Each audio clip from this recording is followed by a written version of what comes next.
Kai Barton, a B-class hunter and the YouTube channel AnyRaid, welcomed everyone to the channel where they raid everything they can. Today's monster is a C+ class monster. This video will be about how to attack an arachne. As viewers can see, arachnes live in groups, just like ants. They are also arthropods. However, they are completely different from the spiders from Earth. For example, these guys do not attack from the very beginning. Instead, they spit webs at their enemies. However, instead, the arachnes began to attack Kai and his group. The blogger quickly started to fight back. He says that everything didn't go according to plan, and let the cameraman cut it out later. Meet Ethan Carter, who is responsible for filming and editing on the AnyRaid channel. The original fighting style of the arachne is not direct attacks, but hunting. That's why they first spit webs to entangle the enemy, and then they inject poison into the immobilized target, causing it to slowly resist. That's why they never rushed forward just like that. Kai yells at the bastard Ethan that they will talk later, but now he needs to deal with the monster. The blogger swung his sword, thereby cutting down the spiders. Kai asks Kai what the hell this is. The guy said that arachnes first spit out webs. It would be a last resort for an arachne to pounce on its prey like that. But what if the arachnes are already in a desperate situation where they have nothing to lose? Kai grabbed Ethan and asked if the guy was going to continue acting like he was innocent. The hero apologized timidly, but at that moment, Kai punched him in the stomach, saying that he almost died because of Ethan. The blogger demanded to collect better information. This is why, without special features, you are useless. Let's talk about traits. Ethan is awakened, but the ability he received after awakening has no traits. She is completely useless in the work of hunters, since the hero really can't do anything. So Ethan chose this way to survive, to analyze monsters and teach hunters how to attack them. Kai is angry at this freak. He almost died because of this brat. If it weren't for him, the whole team would have died. But then the guys started pointing at something behind their boss. It turned out to be an elite monster. Kai told his entire group to run. Kai accidentally dropped his sword. Is he going to die at this rate? If he wants to escape from this place, he needs bait. So the guy grabbed the running Ethan and pushed him back. It was all because of his shitty information. So Kai said Ethan should take responsibility. Things are bad. The elite monster is getting closer. The hero's body does not obey him. Will he die? At that moment, Ethan remembered his mother's last words about him having to protect Chloe. No, he can't die here. At least for his little sister's sake. Ethan picked up Kai's sword from the ground and turned to face the monster. He had to survive against all odds. However, just as the hero wanted to pounce on the monster, some force that exploded the arachne pushed him back. Ethan saw a blonde man in a red robe off to the side, but who he was unclear. And then there's some other guy who's looking for that bastard. He pounced on the blonde, shouting that the arrogant bastard would stop running away here. Ethan watches everything and tries to understand what is happening and why they are fighting. The strength between these two is incredible. Those who make even arachnes and elite monsters tremble in fear. Unstoppable creatures. Who are those two? They are locked in a fight, and their strength is so great that they split the earth in half.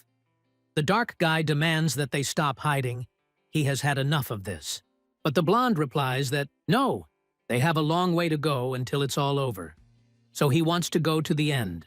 Then the dark guy also prepared his most powerful blow, and their magic collided face to face.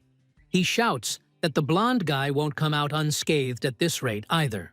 But the guy doesn't care because he left the option open. The blonde looked at Ethan and apologized for dragging him into this. The guys attacked each other with full force, and the blonde finally said that he was leaving something for Ethan. The hero woke up sometime later, when everything was already over. While he was trying to at least slightly understand what it was, he saw a switched-on phone under his feet. The connection check began, and then the manager's position change was completed. The legends of history appeared on the screen. So, the manager was welcome to GodTube. Meanwhile, Kai and his team have already escaped the dungeon. What luck! What are the chances of encountering an elite monster in a C+ dungeon? The boys praised the boss. Using that idiot as bait was a great decision. As expected of a B-rank hunter, Kai smirked. There was a reason his channel's slogan was, "We'll raid everything we can." Of course, he was prepared for that. And then suddenly, the guy heard Ethan's voice from behind, who was very angry. The hero grabbed Kai and tried to hit him, but seemed to have forgotten that he himself was an F rank. Kai doesn't know how Ethan survived, but he was lucky. The guy was too lazy to look for a new editor. The hero asked if he was serious now. Does Kai really think Ethan will continue to work for the guy who tried to kill him? But Kai replied that it was the hero who begged and cried, saying that he needed money for medicine for his sister, and he helped him out of his generosity. Ethan can't do this to him, and he has to pay him back. Kai told the boy to know his place. If you can't take it, then don't miss anything. Ethan had this habit because Kai was too cheeky. The hero didn't know it would help. The video of Kai leaving him could get an incredible amount of views. The guy reminds that he can just kill Ethan here. Yes, the hero will die, but Kai will go to jail and lose his hard-earned channel. So let him kill. Kai leaned over to Ethan and told him that if this video was posted anywhere, he shouldn't think that his sister would be safe. The guy told his guys that they would find a new editor and ordered them to grab their things. Ethan said, just to try to hurt his sister. Kai has no idea what the hero will do to him. At home, Ethan decided to take a closer look at what the channels of the gods were. YouTube is a free-to-use platform where anyone can upload their videos. Of the many channels on this site, the most popular are the hunter channels. However, it also contains such unusual channels as Saint, the holy sword that the girl bought from Hephaestus. We'll try it on Lucifer. Or Thor, a veteran player completes the world serpent, Emungand, in 12 minutes. Gods from mythology, figures from history, heroes and legendary figures. Are they really running this whole god tube? So who was that guy? And why did he give Ethan that phone? It's all confusing. The hero puts his phone down. But if it's true, and if they really do run channels like YouTube, they will probably start with at least 1 million subscribers. Let's see. It doesn't look so bad. Ethan decided it was worth a try. Ethan came across a lecture by Zhuge Liang, a Chinese general and statesman during the Three Kingdoms period. For subscribing to the channel, the hero received S+ rank insight. He can watch and study a lecture about her traits. Ethan knows that S+ is only a classification. It is not a real rank. The people who fought against the Demon Lord, the 13 heroes. The people assumed that they might have S+ traits. And Ethan got this just by subscribing to the channel. No way. If this is true, he should have felt something. But there is no change. Maybe because it improves his observation and intelligence? If so, it would be hard to notice the difference immediately. Hercules is having an event for 10,000 subscribers. A free personal training session on how to lift the house of Zeus. Ethan thought he could tell the difference after that, so he signed up. He gained SS rank superhuman strength. The hero is shocked. He smashes the laptop with a simple movement. It is hard to believe that Ethan actually received the SS rank trait. He used superhuman strength, and its mastery increased slightly. And through hard thinking, the mastery of insight increased slightly.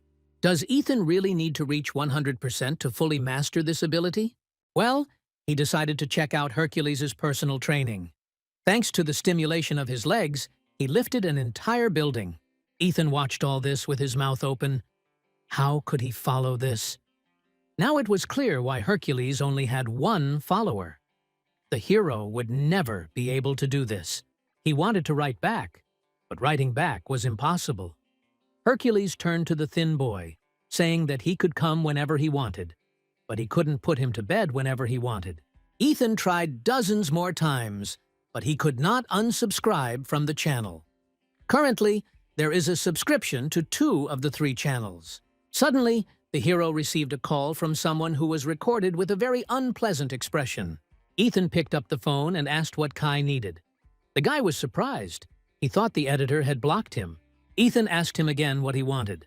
The hero had nowhere else to go. But Kai didn't call to make fun of him, just wanted to talk business. The guy asked me not to be so rude. They worked together until recently. Ethan demands to know what Kai wants. He has no time for idle talk. So the SH group suggested streaming together. Kai suggested Ethan to join them. The hero is a little surprised because the SH group is the #1 financial company in Korea. Recently, the group's granddaughter has awakened 2 hunter traits within herself. Ethan believes that they are also involved in hunting. Kai thinks they are expanding their business now, so they want to see what it's like. This is the SH group, so the guy thought that the editor wouldn't refuse. However, the hero didn't want to.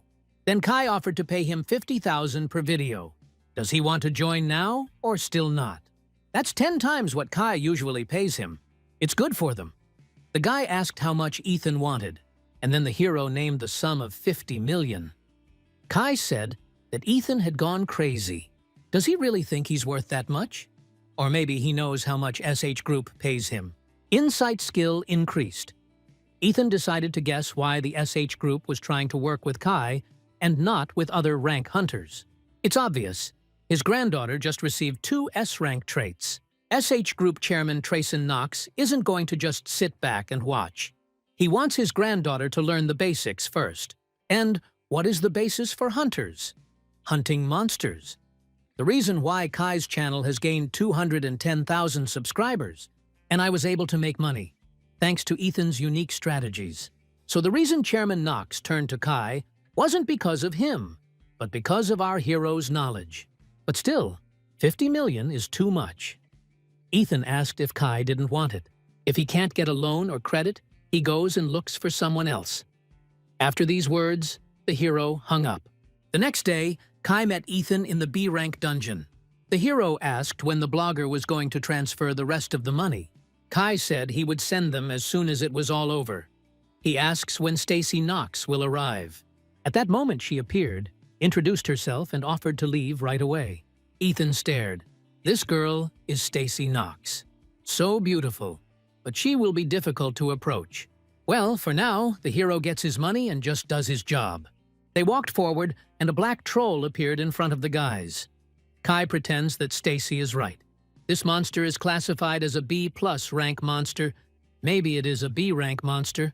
But with his regenerative abilities close to immortality, those who don't know how to attack him could lose their lives. Kai tells how to attack the troll, just like Ethan told him. Talks about the strategy that everyone knows. This is to tear apart the entire body of the black troll.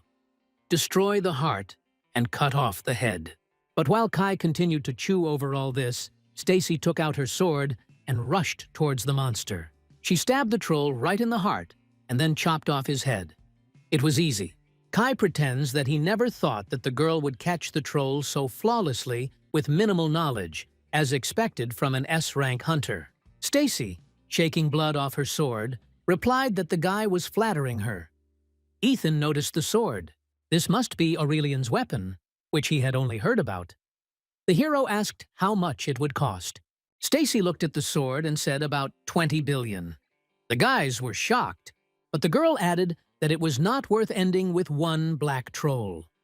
She suggested moving on. An hour passed. It seems Stacy has figured things out a bit now. She thought there were no more trolls.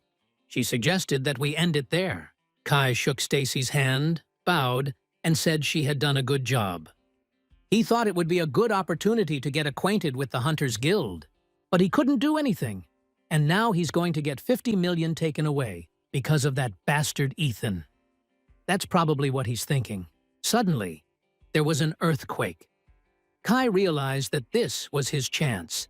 Judging by its size, it was most likely an elite monster. No, Ethan sees that it is not an elite monster, but a boss monster. The huge troll swung and Stacy immediately began to hold back the blow. However, the monster pushed, and the girl fell. Meanwhile, Kai told his team to run. But only from the troll's blow to the ground, sharp stones flew, which hit the guys in the back. Kai, shielded by others, continued to run. Group SH, or wherever it is, he must escape from this place. The guy panicked and repeated to himself that he couldn't stop and that he couldn't die. However, with his huge steps, the boss came close to Kai and already began to swing. But Stacy immediately blocked the blow with her sword, covering the guy. The girl couldn't withstand the pressure of the monster again and fell down without strength. The troll was about to crush her. Stacy realizes she must dodge. She climbs up the troll's arm onto his head and slashes with her sword. The monster threw her off and began swinging again. Now the girl was a millimeter away from death. Ethan looks at all this and realizes that they can't win, even if it's Stacy. It doesn't matter that she is a hunter with 2 S-rank traits. She is just a newbie who lacks experience right now. There is no way to win. The only choice Ethan can make is to leave Stacy and run. Otherwise, he will die. Or believe in the superpower of SS rank on GodTube. What we know exactly what rank it is now. Kai ran past Ethan and something in the hero's head snapped. After all, it was he who used Ethan as cannon fodder last time simply because he allegedly gave false information. In his soul, the hero understands that they cannot win. But in his thoughts, only the word run flashes. Money and prestige, these things are useless when you're dead. But if Ethan leaves Stacy here and runs away, he'll be no different than that bastard Kai who abandoned him and ran away. So the hero hit the troll's fist, which was about to break the girl's temper. Stacy can't believe the guy blocked his boss's fist. Who the hell is Ethan? The hero felt the strength of Hercules in his hands. Ethan continued to parry each blow from the troll. He gave the signal to Stacy. She realized this and struck the monster in the heart, after which she cut off its head. Ethan asked if it was over. No, something was wrong. Boss types are variations, which undergo a double transformation. Therefore, the physical transformation will occur naturally. The boss's head grew back onto his body, and the troll grabbed Stacy sharply. It's all over if she dies, but there's nothing Ethan can do. If all the traits the hero got from GodTube are real, even if they are weak now, and if all of them are his strength, Ethan could buy himself some time. He began to straighten the troll's fingers. Thus, the girl managed to crawl out of his clutches. The hero told her to aim for the heart. Ethan, still holding her hand, tells her to just trust him and attack. Stacy made her way up the monster, cutting his hand in the process.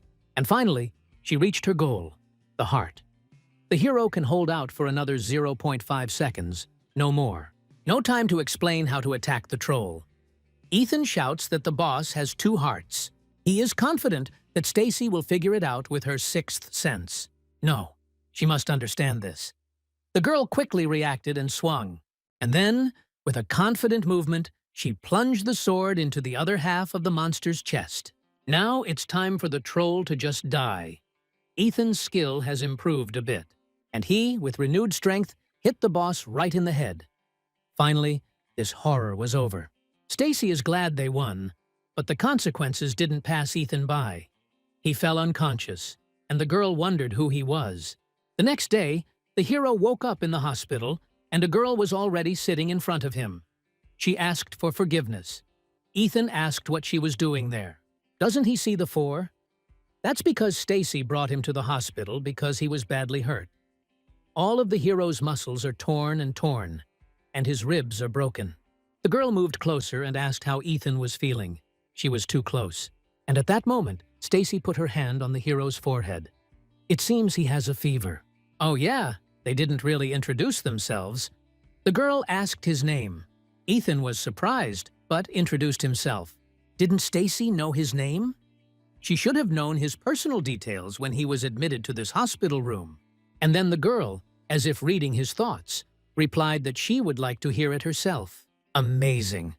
Ethan heard that her S-class trait is a 6th sense. No wonder Stacy is unique. The hero must be out of his mind, since he just woke up.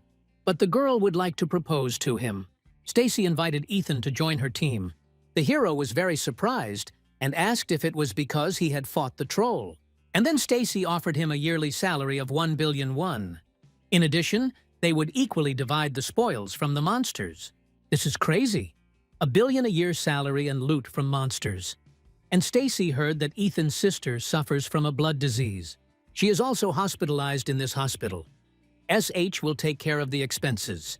The hero will not have to pay. Ethan asked what he had done to deserve such a price.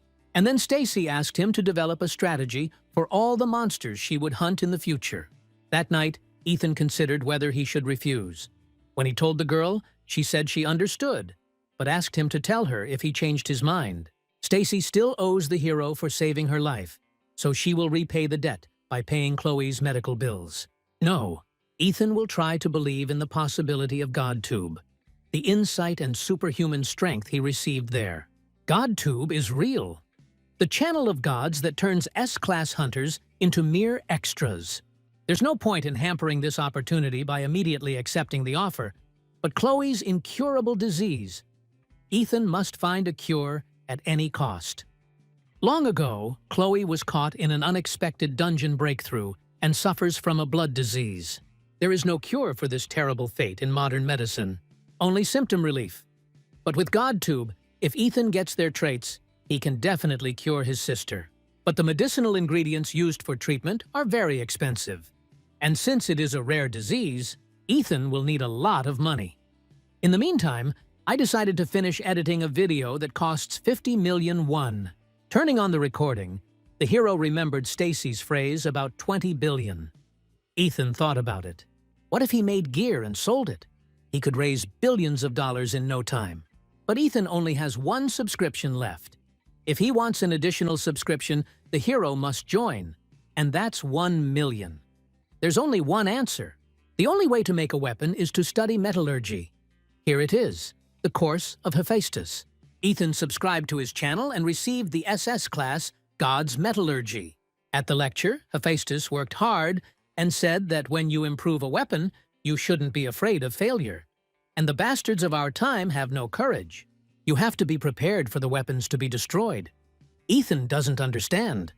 Why do gods behave like this? However, the hero corrected his incorrect knowledge of metallurgy, and his skill level increased slightly. In the morning, Ethan was doing horizontal bars in his yard. The nurses were discussing how much better the patient's body was. The doctor said his recovery was incredibly fast, even for a hunter. The hero began to eavesdrop. The doctor also said that he could be discharged tomorrow. That's faster than Ethan thought. He'll have to train a lot before he's discharged. Superhuman strength mastery has increased slightly. If the hero uses super strength, his muscle fibers will be destroyed, like last time. It's better not to slack off on training. Suddenly, Ethan's sister came up to him. She heard that her brother was being discharged tomorrow. The hero mumbled something in response, and Chloe continued herself. When Ethan came to the hospital, she was so worried because it seemed like he was in serious condition. But the nurses said he had to stay in the hospital for at least a month, and he's being discharged in a week. What a fool. Chloe must be disappointed that her brother is being discharged first. Ethan told her not to shirk treatment just because he's not around. She doesn't have to worry about money, at least not here. Chloe already knows that she is getting free treatment because of Sister Stacy's considerations. Ethan asked in surprise, but Stacy herself told Chloe to call her sister. She said that she doesn't have any younger siblings, but Chloe looks like one of them. Ethan didn't understand anything. He asked if his sister had ever met Stacy before. Chloe replied that, of course, her sister sometimes comes to visit. The hero was surprised. Why hadn't he seen her? My sister replied that Stacy sometimes comes by when Ethan is training and asks if he's okay before she leaves. Wow. Someone who must be very busy due to the hunter's activities came to visit the hero. Maybe she still wants to recruit him? Chloe excitedly asked if Stacy was doing this because she liked Ethan. No, he didn't think so. But the sister screams that the brother is so popular. The nurses always talk about him. Ethan asks to forget about it, stop saying useless things, and quickly go inside. He needs to go somewhere, namely, to earn money. In the dungeon, Ethan looked around. Was it because this was his first time hunting monsters? Need to calm down. The hero heard F-rank goblins nearby. Ethan knew the goblins worked in groups, but there were still too many of them. As a result, the hero had no trouble tearing the monsters apart with just a simple movement of his hand. The goblin just exploded. Superhuman strength is greater than the hero thought. The other monsters looked at Ethan in fear, and he just waited for them to approach him. After the raid, the hero brought the goblin corpses to the forge owner and asked how much he could make from them. The owner of the Lucas family forge, Aiden Lucas, asks to do what? He asked Ethan to bring him ingredients, not scraps. Okay, while the blacksmith teaches the hero how to smelt it. The man said to follow him. The hammer is not only power. Aiden spent most of his youth studying metallurgy. And now, 20 years later, when he is already in his 40s, now he is a talented and passionate awakened with A-rank agility. The man says that if you have good materials, that doesn't mean you can easily get A-rank or S-rank equipment. He showed us how. Now it's Ethan's turn. The hero came to the blacksmith recently. He did not ask Aiden to make him equipment or accept him as an apprentice. He didn't even ask the blacksmith to join his guild. In exchange for rent, he was the first to ask Aiden to lend him his workshop. The man allowed it out of curiosity, to find out what the guy's intentions were. Nowadays, people think that metallurgy is an easy skill, like a game. But it took Aiden 20 years to get to the level he's at. What's more, the brat spent all his time looking at his phone. He must have watched too many videos on YouTube and thought it was easy. But he is sorely mistaken. After some time, a representative of the Rain Company, Emily Rain, came to the forge. Aiden asked if it was her. Well, of course, who else but her would come to this forge, where it stinks of sweat? She could have entrusted this to someone else, but she comes herself every time. Emily specified that she was dealing with the best blacksmith in Korea. So, of course, she had to come in person. As befits a businesswoman, she now even knew how to flatter. Emily asked what kind of flattery she was. She was a representative of the company Rain, which deals only with the best products. Anyway, she brought the ingredients they talked about last time. As for the price, Aiden said it was wrapped in cloth. The blade was sharp. Emily tried to explain that they had decided to supply equipment for the SH group this time, but the noise was too much for her. She yelled and asked Ethan to be quiet. She was trying to talk. Emily wondered what this idiot was doing. The girl looked closely at the blade and asked if Aiden really called it a weapon. The blacksmith asked what she thought. The blade was dull and the shape was rough. Emily asked how anyone could use it. And then Aiden asked in response what the girl would say if it was made of goblin and kobold skeletons. Emily was surprised. Moreover, the material was in worse condition, and it was the man who picked up a hammer for the first time today. Emily wondered if Aiden had taken on an apprenticeship. Well, the man tried to make such an offer. I remember the moment when Ethan first arrived. The sight of our hero's work was too incredible to say that it was the first time he had held a hammer. Either way, Aiden had never seen anyone make weapons out of that material. However, Ethan refused the offer to accept him as an apprentice. Emily became interested. Meanwhile, our hero has finished the weapon. Metallurgy mastery has increased. Even though he managed to do it, Ethan doesn't know how to sell it. Suddenly, a girl came up to him and asked if he was thinking of selling the sword. She extended her hand and introduced herself. The Rain Company, Ethan had heard of it before. A company that specializes in the hunting business. And she considers trust and reliability as her core value. As a result, she is quite famous in the hunting industry. Emily said they only work with the best products in Korea. So if Ethan is thinking about selling, she would like to buy. The hero asked how much the girl could give him, and she said 1,000,000 won per piece. Then, after making a deal with Emily, Ethan started making weapons like crazy. One day, Emily came to the forge and was simply beaming with happiness. Their company officially signed a contract with the SH group. Ethan said he did a good job. Not just good. From meeting the quantity on time to delivering the equipment with impeccable quality. If it weren't for our hero, Rain would be in big trouble. All thanks to Mr. Carter. Emily says if he needs something, just say so. She'll do whatever it takes to get it for him. Oh yeah, the girl asked Ethan to check his account. The hero looked in surprise and saw the figure 200,800 won. This was less than he expected. Emily was shocked. What, 2,800? She asks to check again. And then Ethan just lost his mind when he saw the amount of 280 million. And at that moment, he became a slave to money. Later, the hero sat and meditated on the amounts on his screen. He can subscribe to a subscription to GodTube to spoil Chloe.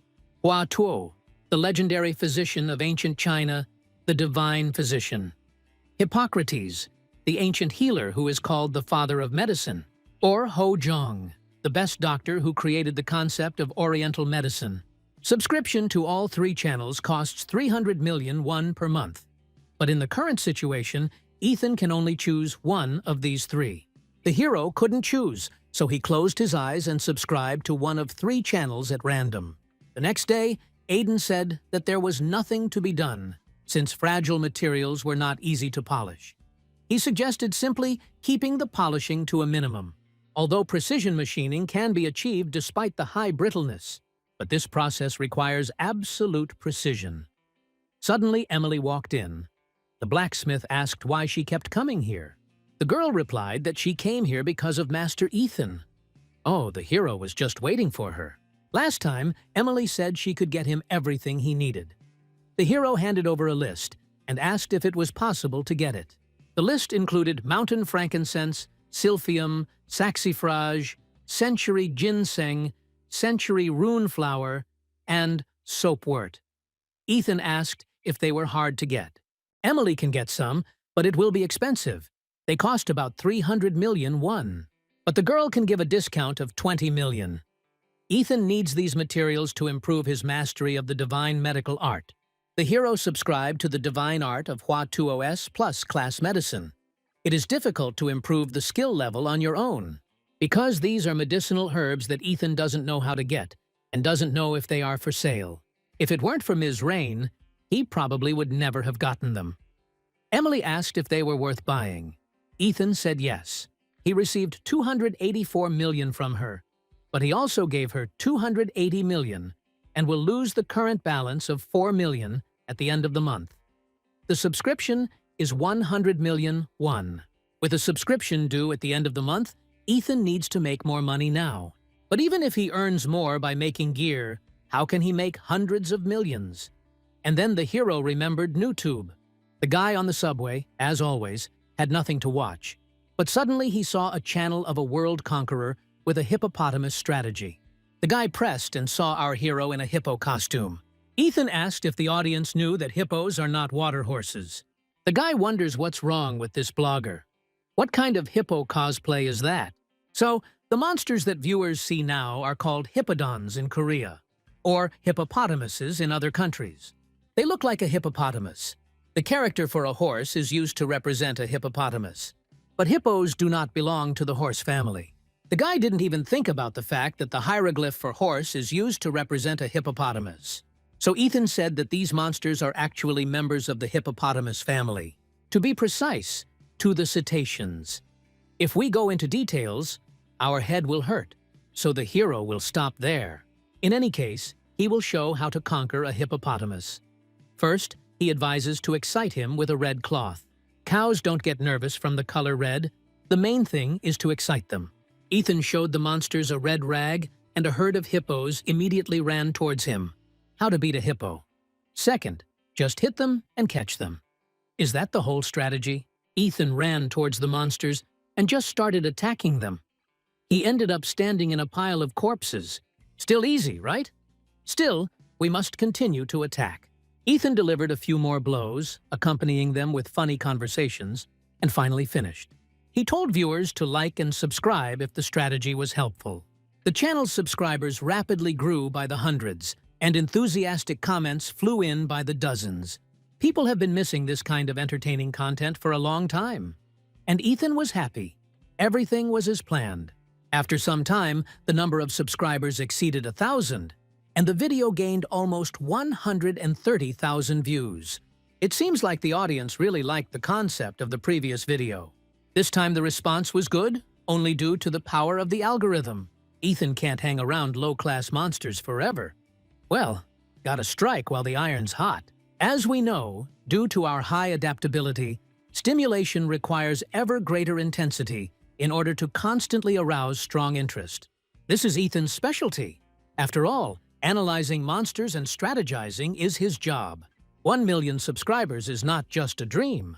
But there is just one problem. The hero's nose suddenly started bleeding, and then his head started spinning. But Ethan has to edit the video. However, he could not keep his balance when sitting on the chair and fell to the floor. The hero worked too much. After some time, Ethan woke up and saw the ceiling of his room. It seemed he had passed out. But still, thanks to Hercules' super strength, everything ended only with the hero fainting. Ethan needs to edit the video quickly. He decided to see how much time had passed and saw that the clock showed 4:30 in the morning. Ethan is shocked that he has been unconscious all day. At this rate, he will die of exhaustion before he earns any money. The hero realized that he had to hire an editor. A couple of hours passed after the ad was published. Ethan didn't think there would be so many applicants. Maybe it's because of the high salary. The application is as hot as an idol audition. Basic salary is 3,000,001 plus additional incentives depending on the number of views. As expected, money is the best. So Ethan has to choose the one who will bring him more money. He started watching videos of the candidates. The sound effects in this video are appropriate and have a sense of humor. The editing skills are also better than the hero. But Ethan doesn't understand why this candidate still hasn't come. He definitely said his name was Tracy Jace. The hero made an appointment with the guy for 1 o'clock in the afternoon at a cafe, and the guy just replied, "Okay." Not only the name, but also the way he speaks. Isn't he a middle-aged man? Even better, he might be experienced. Ethan wrote to the candidate and asked where he was. But he doesn't read the message. Is he really in a hurry here? Did the hero decide to wait a little longer at first? And then I couldn't take it anymore. What a bastard. And suddenly, a man flies in, apologizing for being late. The girl is here for an interview with the editor. She came up to the hero and asked if he was Ethan Carter. The hero was shocked. By the name Tracy, he thought it was a man. In any case, Ethan asked why she was late and did not even read the message. Tracy replied that she had been up late editing a video and had forgotten to pack a lunchbox for her little brother's picnic. And she couldn't read the message because she was running here. She edited the video attached to her application. So Tracy edited the video Ethan provided in just 1 day. The girl clarified that, actually, it wasn't a day, but about 3 o'clock. The hero suddenly fell silent. Tracy doesn't understand what's wrong with him. Suddenly Ethan said her name, and the girl was already pressed into the chair in fear. The hero smiled and asked when Tracy could start work. She replied, "Right now." It usually takes Ethan 8 hours to edit a video, but this one takes 3 hours. How much will it cost? As stated in the ad, 2 videos per week is the standard. Sometimes the hero uploads 3 videos, but of course, he would pay extra accordingly. Ethan extended his hand and told the editor that he would be under her supervision from now on. Tracy replied that she would work hard, but suddenly they saw people running at breakneck speed through the window. A dungeon breach has occurred. It has been determined to be a C-rank event. Residents of nearby buildings must evacuate. Tracy yells at her boss that they should evacuate too, and Ethan asks again. She said she could work right now. He gave her a phone and told her to follow him. The girl asked, confused, where they were going. And what does Tracy think? Where? To earn money. Ethan ran towards the breakthrough and shouted at the girl to turn on the video. Several huge ogres emerged from the portal. The hero killed all the monsters with his usual funny phrases. He told his subscribers to like and subscribe. And don't forget about notifications. I wonder if it's possible to start earning real money now. The security services tried to disperse the people, but when they raised their heads, they were shocked. There was an unknown guy standing on a mountain of monster corpses. Ethan looked at the camera again and said to like and subscribe. Tracy is at home watching the video again. She doesn't understand what the hell it is and why he's popular. People write to see how stunned the dispersed guards are. But is it really possible to smash a C-rank orc's head in like that, with bare hands? Tracy made Edith a video of Ethan, but she just doesn't get it. But she knows one thing for sure. Her boss is a real NewTube psycho. Will the girl be able to succeed? Suddenly, the little ones ran up to Tracy shouting that the chicken was so delicious. They left some for her too. The boy and girl started arguing over food. Tracy smiled and made everything clear to herself. We need to work hard, at least for the sake of her younger brothers and sisters. Ethan finished the gear he made from the orc jester he salvaged from the dungeon. Unlike the previous ones, it is made from materials obtained from C-class monsters, so the hero can hope for all of this. Metallurgy mastery increased. The system wrote that Ethan created equipment that is worth giving away for free. But still, his skill increased to 1.4%. Considering how much it increased, this is an incredible number. Emily and Aiden say that Ethan's gear gets better with time. The blacksmith doesn't understand. How could this happen to someone who started working out less than a month ago? Ethan says he still has a long way to go. Emily asks if the hero is going to sell the sword. Of course, she knows how to sell it for the highest price. By the way, the girl said that Ethan looks much better now.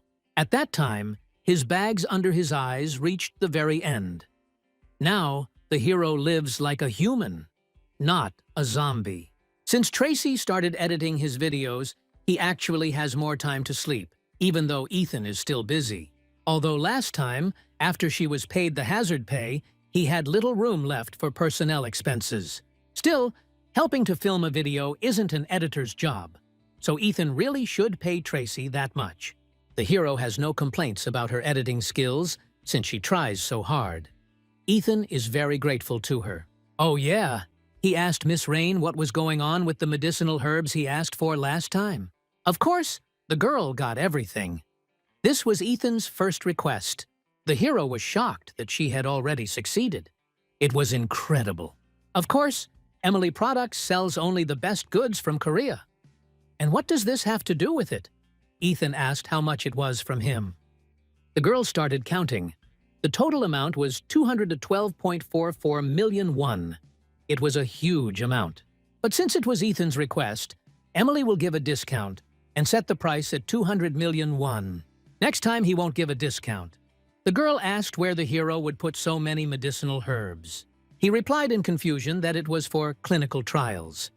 After that, Ethan began to listen to the lecture of the miraculous healer, Hua Tuo. Herbal medicine refers to purified natural medicines obtained from animal, plant, or mineral sources. Its forms are mainly divided into decoctions, powders, tablets, creams. These are the most common forms. This video will talk about herbs. Herbs have medicinal effects that extend to the roots, stems, bark, fruits, and seeds. How much water? At this rate, Ethan won't be able to improve his mastery of the divine art of medicine. Increased mastery of the wrong skill, namely insight. In simple terms, it refers to the study of medicinal herbs used to treat diseases, and also studying and gaining knowledge about their actions. But Ethan does not understand why Huatuo complicates such simple words. After the lecture, I prepared a decoction that can be useful for the body. Divine medical arts proficiency level has increased slightly. Ethan looks at this iron goo and wonders if it's really edible. Saying that it can be good for the body, doesn't that mean it can be harmful? It's worth a try.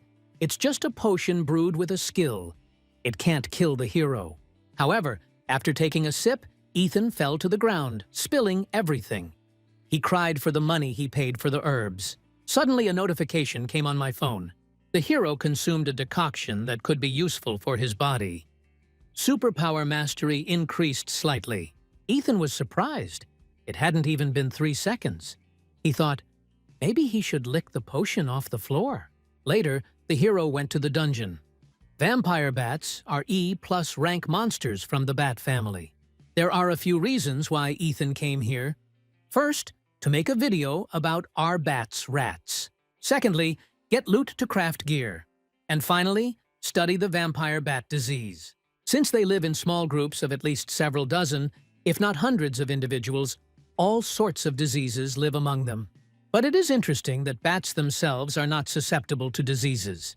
If they carry diseases, possibly related to blood diseases, finding out why they are also resistant to them may provide clues to treating Chloe's blood disorder. It won't be easy, but with the divine art of medicine, it will be possible. Ethan senses something. These aren't bats. These are someone's tracks.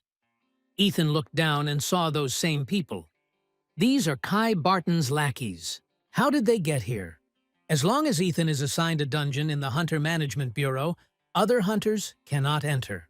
Of course, although there are sometimes cases of coincidence, did the hero really just stumble upon Kai's lackeys by accident? These guys must be C-class hunters, so what are they doing in an E+ dungeon? Looks like they're after Ethan. The dungeon is an isolated space without internet or communication networks. This means you won't even know if someone has died or not. What should Ethan do? But why should he think about it? He'll find out when he takes these guys down. Kai's lackeys, Class C hunters Kevin and Tom, discuss whether that bastard Ethan really got in. Sean is sure he saw him get in, but for some reason they don't see him. The guys thought maybe he died. Yeah, that bastard was a useless awakened one who is worse than F-class. How confident is Ethan entering this dungeon alone? Although it makes things easier for the boys, Sean slightly disagrees. I don't know about the rest, but Ethan was smart. He had to come up with a strategy to deal with the vampire bats. And yet, after watching his video, it doesn't seem like he trusts his strategy alone. Kevin is shocked that the guys believe in it. Anyone can say that this is either manipulation or CG editing. It's ridiculous. Even this place could be just a decoration and not a dungeon. Suddenly, Ethan snuck up behind Kevin, grabbed him, and asked where Kai was. The guy didn't even feel him approaching. Well, the hero didn't think that he would say it so simply, and Ethan hoped that the guy wouldn't answer him. The guys were dumbfounded. They asked if Ethan really decided to fight them. Kevin screamed that the useless idiot couldn't do anything and started running towards the hero. However, with one blow of his hand, Ethan threw the guy far back. The hero pinned Kevin to the ground with his foot and said he could do something like this. Ethan hit him on the head, so -1. Then the hero quickly dealt with the one who tried to yelp something. Sean got scared and promised to tell everything. However, Ethan replied that he was not inclined to trust the words of a man with intact limbs. The hero slightly decorated Sean's face. So Kai ordered the guys to teach our hero a good lesson. Ethan asks if he should drop the badges of honor, but Sean yells, "No, that's right." However, he does not know why Kai did this and is interested in Ethan. The hero threatened with his fist, but the guy really doesn't know anything. Ethan asked where Kai was, but then told him to forget about it. Let him take his buddies and get out of here. Sean was surprised because he thought they were dead. But it turns out the hero didn't kill them. Ethan ordered to go and tell Kai that next time the same thing would happen to him. Sean looked at the hero in confusion. Then Ethan gave him a couple more punches. So Kai came to the old warehouse and saw his guys there, crippled and in casts, and Ethan with them. They haven't seen each other for a long time. A month has passed. The guys shout that this is a misunderstanding. Ethan ordered them. It's not fair to them. The hero hugs Sean and says his plan to lure Kai was brilliant. The guy screams that he was set up. Then Ethan added that his request to kill that idiot Kai, he will definitely fulfill it. Sean ran away in fear, apologizing to the boss, and with him, the other two. Now, Kai was alone. That's why he had to treat his subordinates well. How badly Kai treated them, if they personally asked to kill him. The guy can't believe it. He asks how an E-rank hunter like Ethan can have such power. The hero is not sure. Just in time, he asks to be allowed to ask one thing. Why is Kai doing this to him? The guy responded by asking if there was a reason he should tell Ethan. Of course not. After that, the hero attacked Kai with his fists. He added that he does not trust the words of a person with intact limbs. Kai is certainly different, but still, you have to take into account that he is a B-class hunter. Kai began to swing his sword, but Ethan deftly dodged it. Our hero's reaction time is better than the guy thought. Honestly, Ethan is scared, although even a decent blow can break the sword. But it seems like the hero still lacks the skill to block a B-rank hunter's sword. Kai's attacks are fast but simple, and Ethan can dodge them. Suddenly, the hero remembered the past times when he worked for him as an editor. He was treated like a slave in a dungeon and beaten for trifles. Ethan has captured Kai hunting monsters countless times on camera. He has watched it hundreds of times. While editing his video all this time, the hero constantly analyzed his habits, inclinations, and behavior. His insight increased, and Ethan continued to deftly dodge each one. Kai doesn't understand what's going on. It's as if Ethan is reading his mind. But that can't be. He's a B-rank hunter, and the hero is only an E+ rank hunter. How can Ethan have something that can only be seen on an S-rank hunter. The hero managed to knock Kai down. The boy began to shake. Doubts were eating away at his confidence. Kai has been studying Ethan's strength through videos on YouTube, but he can't believe it. Kai shouts that he will kill the hero and activates the Auror sword. So this bastard is giving it his all. Now that it's come to this, Ethan has no choice. He'll give it his all, too. His muscles are torn. The hero won't be able to hold on for long. So you have to give it your all right this second. Ethan jumped off the ground and attacked in such a way that a huge explosion was created. An inspection team arrived at the scene. The girl ordered to close the area and check if there was anyone inside. The inspection bureau makes its way through the collapses and asks if anyone is there. The girl approached the hero and asked if he was the hunter Ethan Carter.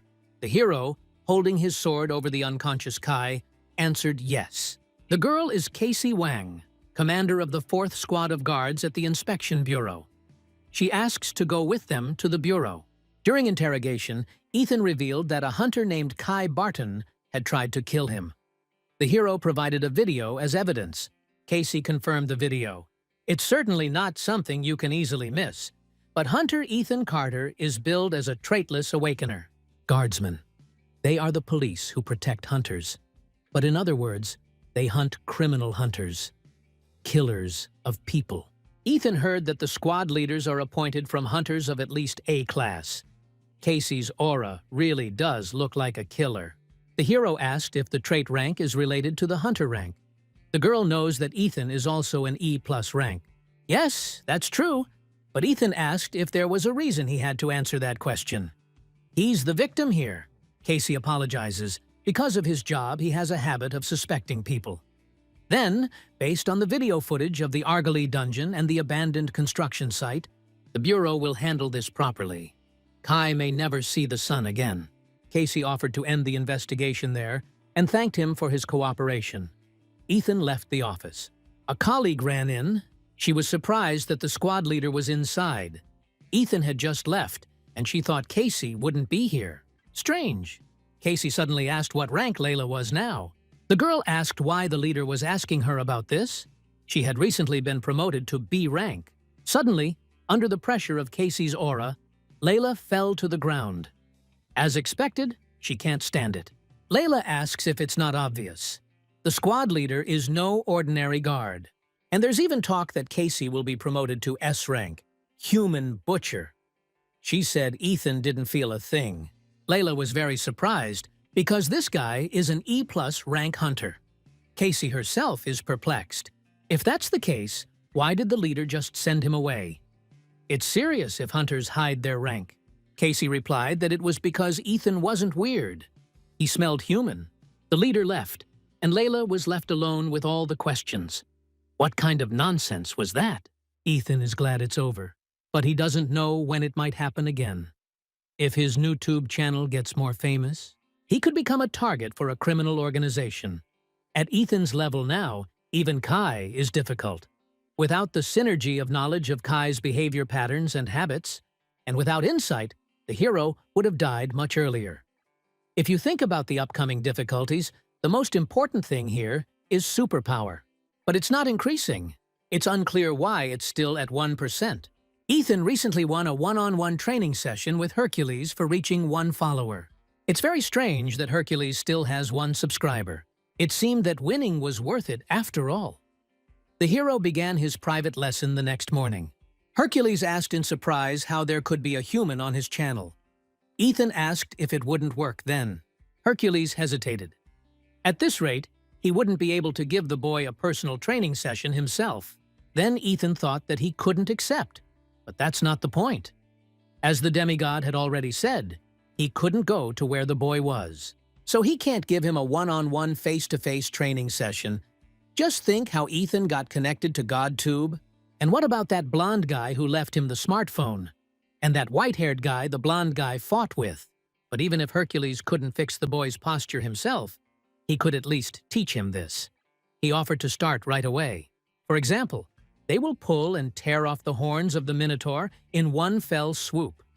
Hercules cannot lose his precious subscriber. Ethan's body balance is now a complete mess, especially the back muscles. The hamstrings refer to the muscles on the back side of the body, and the back muscles are one part of them.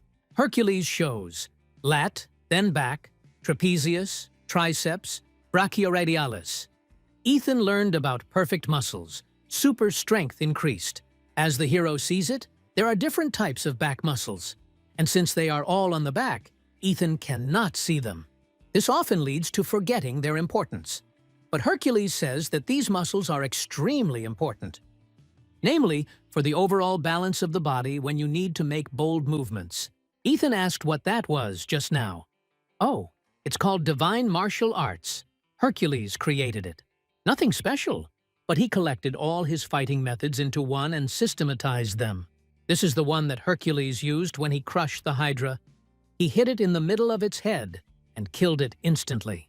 In any case, the muscles of the back of the body are also important in these techniques.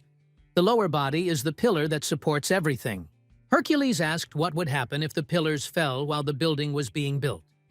Ethan replied that the building would, of course, collapse. True, the same thing happens with the body. Hercules broke the earth with his foot. Ethan mastered the physical science of super strength. In this, the demigod will tell about the method of exercises that is suitable for the hero. So he said to watch and repeat. The basics of breathing are to exhale when you leave the ground. This point is much more normal than Ethan thought. But Hercules says that the hero doesn't care about breathing and stuff, he just exhales. Ethan asks why. Let him look at himself before he speaks. It's important that an anchovy like Ethan just does it without asking. The hero did the exercises and improved his skill. Later, he sends Tracy a video, the concept of which is a speedrun. He leaves the editing to her. The boss is a good man, but a little unusual. I wonder what strategy he has developed this time. The girl turned on the video. There, Ethan greets everyone in a bat costume. The cave behind is inhabited by vampire bats.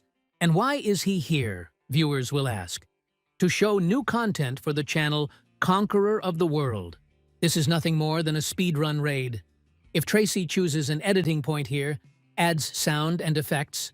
And yet, why did Ethan need to film vampire bats? They are numerous and live in harsh conditions with poor visibility. And that makes it hard to film a speedrun. But then again, it's really how Ethan gets attention. After investigation, it was discovered that the current best record is 58 seconds, set by S-rank hunter Brittany from the Fire Witch channel. In this video, Ethan will try to break this record. Speedrun raid of the World Conqueror on vampire bats. For this part, Tracy will edit the timer. She was surprised. Did Ethan suddenly start doing gymnastics? The hero announced a banquet challenge. He kicked the ground hard. Tracy wonders if it's possible to collapse the dungeon. Ethan remembered that he had to get ingredients. But still, the raid is complete. The girl doesn't understand what the hell she just watched. But still, since Ethan is a good person, the hero is pleased with the statistics of the latest video on the channel. By the way, Brittany from the Fire Witch channel with 41 million subscribers left a comment herself. It is clear that she came running in panic when she heard the news that she had been stripped of her first place. The fact that the Fire Witch wrote the comment herself already had such an effect. But if they ever do collab, 1 million viewers are guaranteed. We need to calm down. At times like these, Ethan has to make even more provocative videos. He decided to check the current level of superpower. After receiving personal training from Hercules, the skill that had never increased even surpassed 2%. Ethan can already destroy a dungeon with vampire bats at 2%. If it gets any bigger, Hercules was telling about divine martial arts. The hero decided to try asking him to teach it. However, the demigod refused. Ethan offered to teach him during individual training, but still no. The hero reminded him that he had won. Hercules replied that they were different things. Individual training was one thing, and divine martial arts were quite another. Even the names are different. Moreover, for an anchovy like Ethan, building muscle is not the only problem. Because divine martial arts is a method that Hercules created to match his strength. Without the superpower he uses, the guy can't use them. But Ethan uses his superpower. Hercules indignantly asked if he was really using his superpower. The hero replied that yes, the teacher was currently conducting an individual training session. Hercules replied that it was just a private lesson and not to learn his superpower. Ethan is confused. He studied it. The demigod can't believe it. Can't God traits be learned on GodTube? Or isn't what the hero learned Hercules' superpower? Hercules leaned forward and pressed down on Ethan, but he didn't even move. So he learned superpowers because he subscribed to the channel. It seems the same applies to the channel of other gods. Ethan replied that it was all true and asked if it was weird. Hercules replied that of course it was. It's crazy that a guy gets the power of gods if he subscribes to their channels. However, it worked with Ethan. Hercules thought about it and asked how he connected to GodTube. After all, the guy is definitely a man without divinity, because Ethan opened up this possibility. He told how it all happened. Hercules thinks that the two guys Ethan met are from GodTube. But can people from there come here? Hercules said that he himself could not come here. As the hero said, this dimension and their dimension cannot interfere with each other. Furthermore, Ethan said that his GodTube account was a manager account. Then, one of those guys was a manager. Hercules knows a few, but still, Ethan shouldn't get the power of the gods just because he signed up with a manager account. If this were possible, managers would become the gods of the universe. However, Hercules is confident that Ethan has received his superpower. The hero asks to be accepted as his student. But the demigod still refused because it was troublesome. Even though Ethan learned superpowers, they are two different things. Even giving individual training is troublesome enough. And the hero wants to add divine martial arts to this. Hercules is against it. Then Ethan decided to ask one thing. What do subscribers mean on GodTube? Hercules replied that the guy could understand it as an element of divinity. Does this mean that the more followers you have, the higher your godly status? Ethan isn't quite sure what that means. But in general, the more the better. That's probably why Hercules continues to give private lessons, even though it's annoying. In other words, followers are the only thing he cares about besides muscles. So Ethan made a suggestion. If he gets 100 subscribers to Hercules' channel, he will teach him divine martial arts. The demigod doesn't understand how the guy will do this. He can't even come here. Then Ethan suggested that Hercules trust him this time. After some time, the half-god received as many as 127 subscribers. Hercules came to Ethan and said that from today on, he would become his faithful servant. In the future, the hero will tell him about interesting ideas for video content. But the demigod must teach him divine martial arts. But Ethan asked what the number of followers actually means. You could say it's a form of trust. Divine status is formed through the trust of others. Therefore, the more people know about the gods, the stronger they become. It's complicated. As Ethan discovered, godhood increases as your followers increase. In any case, Hercules will teach him martial arts.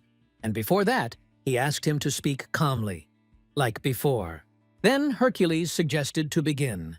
So, the first thing Ethan must do to learn martial arts, to be precise, the muscles that need to be trained first are none other than the muscles of the brain. In any case, demonstration is better than explanation.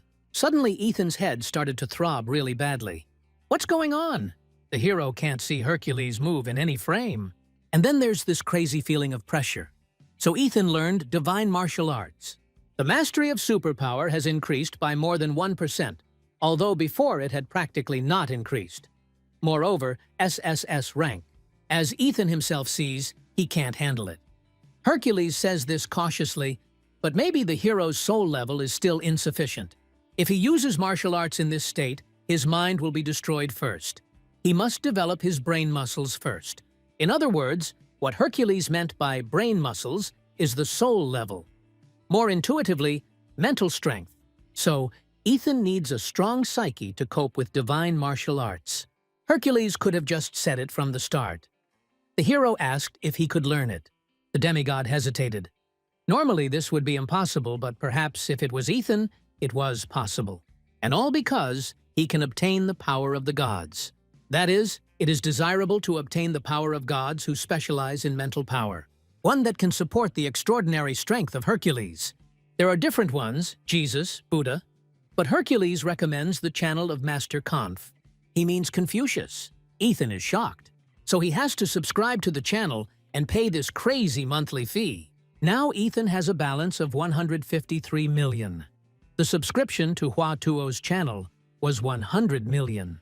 That's a whole billion a month. Well, at that rate, it's absurdly unprofitable. Is it worth it? Ethan doesn't know if this is really right. Emily came to the forge happily. She brought the ogre tendon that the hero wanted. Ethan asked how much, almost with tears in his eyes. Emily replied that it was exactly 113 million. Ethan bitterly transferred the money to her. But he asked what he was going to use the tendon for. The hero replied that he was going to make equipment this time. The ogre is an A+ rank monster, so Ethan can't hunt it himself yet. Still, if he wants to learn divine martial arts, he needs 1 billion won. So he needs to use good materials to make good equipment and sell it. Ethan can also practice using the gear for himself. When will he make it for himself? Money is his enemy, his eternal enemy. Well, the hero decided to start. Aiden saw Emily frozen and asked what brought her here. However, when he saw Ethan's work, he, like her, couldn't take his eyes off it. Despite the fact that the hero gave it his all, it was still a one-time product. But the metallurgy skill increased by 5%. Aiden ran up in shock, asking how Ethan did it. The hero asked Emily how much it could be sold for. The girl was surprised. It was beyond her capabilities. There was no one among her clients who could buy equipment of such a level. There's no point in making this glove if Ethan can't sell it. If the hero subscribes to Confucius, pays for the subscription to Hua Tuo, and pays for Chloe's medicine. Ethan asked Emily not to worry and sell the item for him. It was a one-time item anyway. Since the hero has trusted her, she will do everything possible. The girl playfully asked if she could take Aiden's name. She is thinking of putting this item up for auction. In just a few days, people have gathered in the hall. The host introduces the next lot. Equipment that even Master Aiden Lucas couldn't help but admire. People started whispering, "This is a blacksmith recognized by Aurelian." So the next lot is a pair of high-quality gloves. They are made from ogre sinew, which makes them extremely durable. This means that you don't have to worry about them breaking. The presenter asks you not to be surprised. But perhaps because they are made from the tendons of an A-rank monster, the evaluation result shows that they are capable of enhancing the owner's power. People were amazed because only Master Aurelian can make enchanted equipment. Unfortunately, this is not enchanted equipment. They say the boost is very small, about 5%. But it is still a special effect equipment. The gloves are effective as an auxiliary equipment. Judging by the guests' reactions, it looks like the host will be beaten to death if she drags on. So let's get started. The starting price was 10 million, with a subsequent increase of 5 million. Bids flew one after another. Thus, the price quickly reached 350 million won. The host asks if there is a higher bid, and then Stacy Knox raises the sign with her bet of 2 billion. The presenter asks, confused, if there is a higher bet. But then Wang holds up the sign. She offers 2.1 billion. The girl gets irritated when she hears people talking about her. Cassie the butcher. Then Stacy bets 3 billion. Cassie angrily bets 3.1 billion. But then Stacy decides to bet 4 billion. The host starts the countdown. And in the end, the product was sold for 4 billion. Emily was amazed. She never thought that gloves could sell for so much. Ethan saw his balance and thought this was crazy. The winning bet was 4 billion. But even after excluding the 5% auction commission, tax, and service fee passed on to Emily, 3 and 6 billion. Ethan hugged Emily tightly, screaming that he loved her. The girl asks to wait a minute. The guy is so strong that she can't breathe. Ethan immediately lets her go. Probably got too excited. Now the hero would gladly give Emily something for her troubles. The girl refuses. He has already paid her for her services. First of all, thanks to Ethan, her company became a VIP person in the auction house. Now, Mr. Lucas, Aiden is against it too. Ethan did it anyway. Then the hero will teach him to beat the Allegro rhythm, which he recently learned in the Hephaestus video. There is also a 4-beat rhythm. Ethan subscribed to Confucius's channel. If he wants to learn divine martial arts, he must subscribe. The hero repeats to himself that he can't be stingy, but this is a lot of damn money. with tears in his eyes, but Ethan did it. The hero brought his sister to a restaurant. Chloe says that this place is expensive. She doesn't have to eat there. Ethan said they should try something like this at least once in their lives. 600,000 won per person. Who cares when the hero still has 2.6 billion in his account? Now the channel subscriptions will be 1.1 billion. Ethan needs to stop thinking about this. He thinks he'll just watch GodTube until the food arrives. Having entered Confucius's channel, the hero saw that he had 34,000 subscribers. That's a lot. Did all of Confucius's students subscribe to his channel? So school networks exist on GodTube too. Hercules said that learning divine martial arts requires brain muscles, so Ethan thought it would be SSS rank. Considering that it is not a combat work, SSS rank means that it is a higher rank than divine martial arts. Ethan needs to improve his skill level, so he should watch the video first and get a better understanding of it. In his lecture, Confucius says that a gentleman is a person who cares and looks after those around him. Ethan feels it. A feeling of extreme boredom. But still, he has mastered Confucianism, benevolence, righteousness, propriety, and gentlemanly wisdom. Later, the hero told Hercules that, although he had acquired the brain muscles of Master Confucius, he had not acquired them completely. As he said before, martial arts is not something that can be used at Ethan's level. It's like changing the laws of the world. It's not just using superpowers. Ethan will draw mana by concentrating on veins and pressure points, and mana is the source of existence. To use it more actively, you need the organs of amplification, which projects intention and facilitates its impact on Manu. The Eastern gods call it the center of Qi.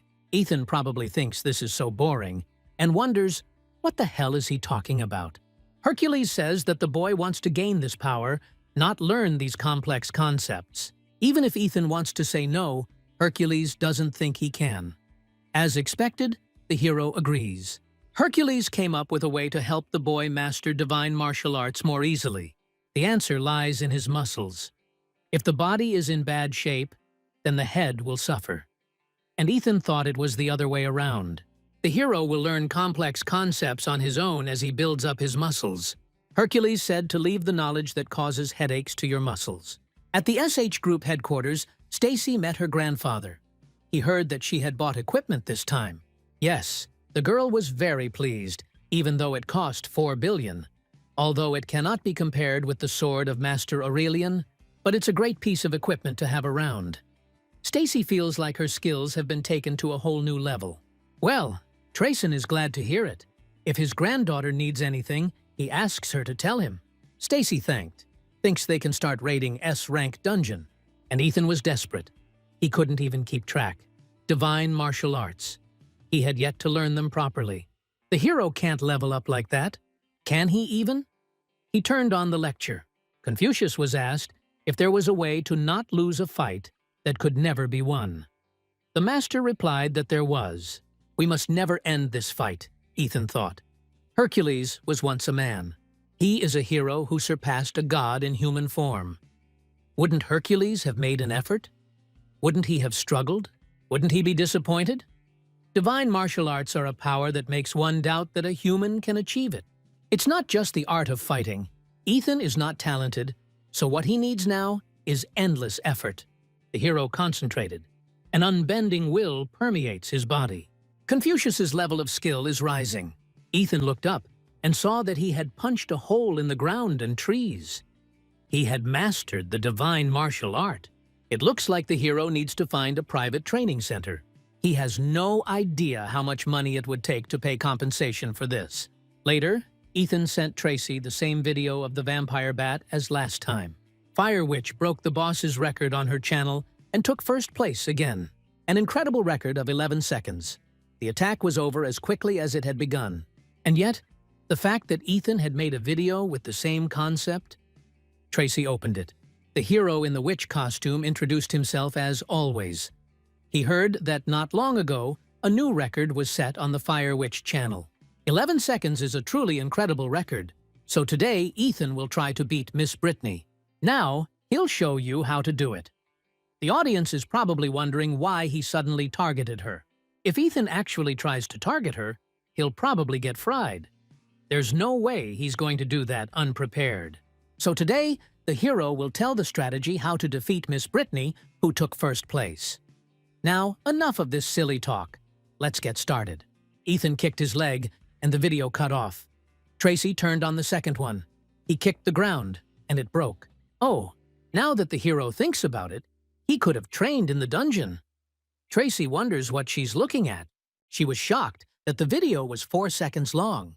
Thanks to the divine martial art, the number of views and comments increased dramatically. At this rate, earning hundreds of millions will no longer be a dream. By the way, people are writing that Stacy failed the raid in the dungeon. However, when Ethan started reading the comments, she realized that these were just rumors. But the hero found articles about it and opened them to check. Reporters surrounded Stacy, asking what the future of the SH group was after they failed the S-rank dungeon raid. Fortunately, there were no casualties, but the SH group had recently invested heavily in the hunting industry and was dreaming of entering the market. But this incident put an end to that. But what does this have to do with Ethan? He doesn't have time to worry about Stacy because he's busy with his own things. He decided to figure it out himself. On the top floor of the headquarters, Stacy met her aunt. Principal Luna Knox says they haven't seen each other in a while and asks how Stacy is. The woman asked if the girl was returning after meeting with the chairman. Stacy said yes. Luna must have come to see him too. The chairman called a meeting of the executives. The company is in total disarray. Not only have their stock prices plummeted, but investments are being withdrawn as well. But Luna reassures Stacy that it's not her fault. It's their fault for expecting too much. Luna said that the girl could go, otherwise she would run into her brothers. Meanwhile, Ethan brought his sister his bitter concoction. But still, his skills in the art of medicine are constantly growing. This is more edible than last time. After studying the gentleman's mind, all the characteristics began to improve. Not only martial arts, but also super strength, insight, and divine metallurgy. Insight has increased the most, because it is linked to all the other stats. The skill, Gentleman's Mind, is not rank SSS for nothing. Chloe's complexion is definitely improving. It's effective. If Ethan continues to perfect the art of medicine, he is confident that he can cure Chloe's illness. The problem is money. To pay for a monthly subscription to Hua Tuo and Confucius, the 1.7 billion that the hero has now is far from enough. It would be great if he could sell this concoction, but medicinal drugs cannot be sold thoughtlessly without special medical certification. Ethan thought he'd have to ask Ms. Rain. Suddenly, someone knocked. The man asked if this was the residence of Mr. Ethan Carter. He is the personal secretary of Mrs. Stacy Knox, Logan Starr. The man said that the young lady wanted to go through the dungeon again. That is, she wants to go through the dungeon again, and she needs Ethan's help. Stacy asks to think of a strategy. More importantly, the hero asked what happened in the dungeon. Logan apologized, but he himself did not hear the details. Stacy only said that Ethan's help was absolutely necessary. The young lady wanted to come in person, but since many are watching her, she asks to forgive her and at least talk to her. Ethan smells it. The sweet smell of NewTube and millions of views. Stacy was working out in the headquarters gym. The hero saw that she was wearing the gloves he had made. Logan said he would call her, but Ethan suggested they wait for now. Trance training. Training with this level of concentration can give a lot. The hero had a similar experience some time ago. Ethan may have to wait a little while, but Miss Knox may have an opportunity that doesn't come around often. The hero watches her. The girl's movements are definitely not systematic. Maybe because Ethan's understanding has improved after learning the skills. What Stacy does is nothing more than random hand movements. Moreover, she has not learned how to wield a sword properly. One of Stacy's traits is her talent as an S-class swordsman, but she is overshadowed by her rudeness. It's as if she can use superpowers like Ethan. But Stacy has not learned the divine martial arts to systematically use this power. Swordsmanship based on brutality will eventually show its limitations. If Stacy learns proper martial arts, she can grow significantly. The only way for her to grow is to join the cult as a disciple. But why does Stacy need this? The SH group won't allow it anyway. Apparently, a good past isn't always useful. However, at Stacy's level, Ethan thinks she will be able to maintain the martial arts she learned on GodTube. King Arthur, the legendary knight of the Round Table, owner of the divine sword Balmung, Siegfried, the dragon slayer, Shang Yu, an invader with tens of thousands of men.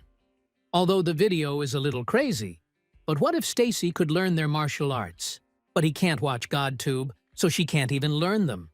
Suddenly, Ethan had an epiphany. He can just watch the video and teach her. Although the hero needs to pay for a subscription to their channels, he can get money from Stacy. No matter 1 billion or 10 billion, it doesn't matter to the granddaughter of the SH group. Ethan might even get tuition fees. This is a great deal. Stacy's money power. However, the problem is whether she, an A-rank hunter, will take lessons from Ethan, a D-rank hunter. Moreover, the hero can only teach her what he has learned himself. Is it possible to teach a divine martial art by learning it yourself? Still, if Ethan gave in like that, it would all be for nothing. Stacy came over. He should have told her he was here. Logan apologized and replied that Ethan didn't mean to interrupt her training. Stacy, wiping away sweat with a towel, looked at the hero, which made him blush. The girl ran to wash herself, and Ethan only thought about how beautiful she was. So they sat down to talk. Stacy felt awkward. The hero had waited so long, but more importantly, she needed help. Ethan asked what happened in the dungeon. The girl replied that there was no monster in the dungeon. When she entered the dungeon with her comrades, there were no monsters there. But they did come across one monster. Ethan is puzzled. So there was a monster after all. Yes, but although he looked like a wolf, it was hard to call him a monster. Stacy had never seen anything like it. The wolf family's monsters are quite diverse. However, as far as Ethan knows, wolf monsters do not appear in S-rank dungeons. Stacy, with shaking hands, says that she couldn't do anything against this monster. Even though the dungeon is S-rank, with her A+ rank strength, she shouldn't say something like that. Stacy couldn't handle the monster. Moreover, she did not participate in this raid alone. She was accompanied by talented team members with incredible equipment, and they still failed. This was more than they could handle. To sum it up, there was only one monster in the dungeon. There was only one monster in the dungeon, and it was so strong that even an A-rank hunter couldn't handle it. The dungeon rank is determined based on the total amount of mana, so there were almost no cases where the rank was determined by a single monster. However, such rare cases do exist. Mutation. A concept different from mutation is a Capo monster, a monster that possesses all the mana in the dungeon. If they were facing that, it would make sense why Stacy would say she couldn't handle it. A Capo monster is dangerous. Worse, it was S rank. Ethan told the girl what she was facing. However, this is the first time Stacy hears about the Capo monster. The hero thinks it is better to abandon this dungeon. Ethan asks if there is a reason to go through it again. It's not that important, and the girl could die. However, she replied that she had to, and the hero asked why. Stacy said that she was not the only one with problems. Due to the failure of her raid, the SH group suffered heavy losses. Ethan heard that hundreds of billions of won had disappeared in just a few minutes after the article was published. To prevent further share price volatility, Stacy must fix this, and fast. Sure, it's life-threatening, but trillions of won are worth risking your life. Capo Monster S-Class. A new monster that has not existed before, it will not be easy. Ethan understands everything. In return, he has a condition. The hero asked Stacy to allow him to film on YouTube. And another 10 billion. He can't go lower than that. So Ethan got an advance of 1 billion. I should have asked for more. Who would have thought that Stacy would agree so easily? The hero tries to forget. Don't be too greedy. 10 billion is already a lot of money. Ethan isn't even sure he can come up with a strategy. If he asks for too much, it will be a burden. However, his insight level is 24%. Can't a hero analyze a S-rank Capo monster? No, he can. At any cost. The next day, Ethan and Stacy moved into the dungeon. She said she would lead. The girl allowed the hero to go into the S-rank dungeon on the condition that she would accompany him. Honestly, it's very dangerous. Ethan didn't want to go himself, but he needed to know what was inside to strategize. Moreover, since he has super strength and martial arts, even if he is not confident in winning the Capo monster, he is confident that he will survive. As expected, the atmosphere is definitely different from the lower-rank dungeons. Thus, Stacy ate Ethan further, deeper into the dungeon. The hero looked at her and asked if these gloves didn't suit her.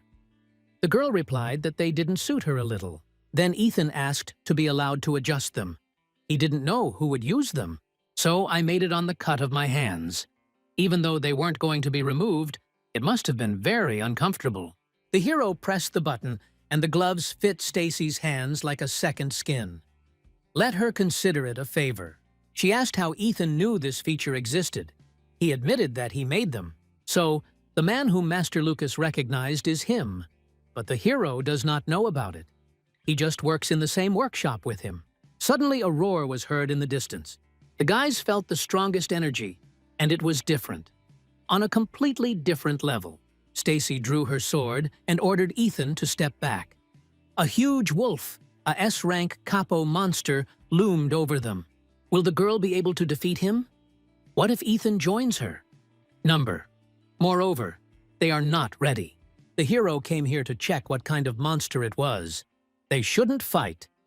Ethan slammed his sword into the ground, and after distracting the wolf, he told Stacy to run. So, he returned through the portal to his world. Ethan can't be sure, because he didn't fight him directly. But at least 5 S-class hunters will be able to deal damage to the wolf.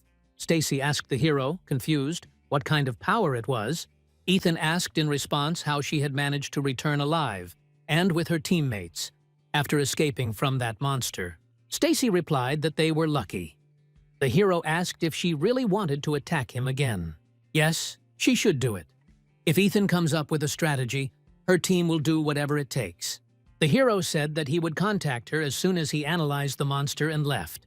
Ethan was at home watching the video and trying to figure out what kind of monster it was. The Capo is a species, a modified version of the regular monster. There must be an original monster from which it came. Reports published by the Association. Encyclopedia of Monsters. No matter how much Ethan searches for information on the internet, he can't find it anywhere. Even after using Insight, he still can't find a single clue. What is this? Ethan also continued training with Hercules. Martial arts and super strength increased slightly. Hercules sighs, saying that the guy is lying only after this. The hero looked at his phone and stood up abruptly. The teacher asked what he was looking at. It was the monster Ethan had recently analyzed. Today is already the 3rd day, and the hero still does not understand what this is. Hercules became interested and asked to take a look. He looked at the screen, puzzled. Ethan asked if he knew what it was.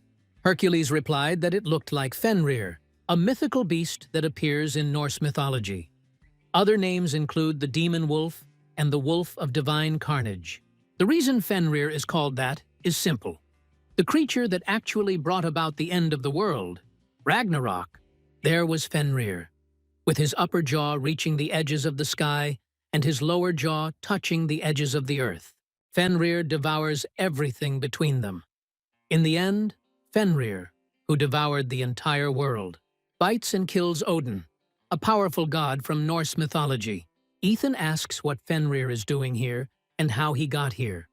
How would Hercules know? This isn't his world.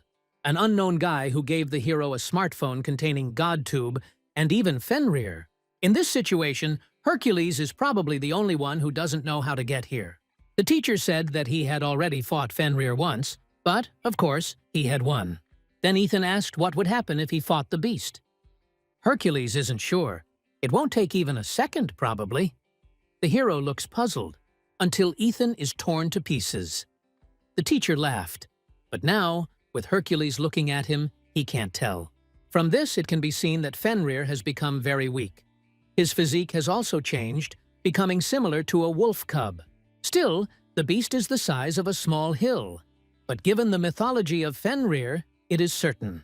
And Hercules also says that the beast is wearing an ornament that he has never seen before. It seemed like this thing was suppressing Fenrir's power.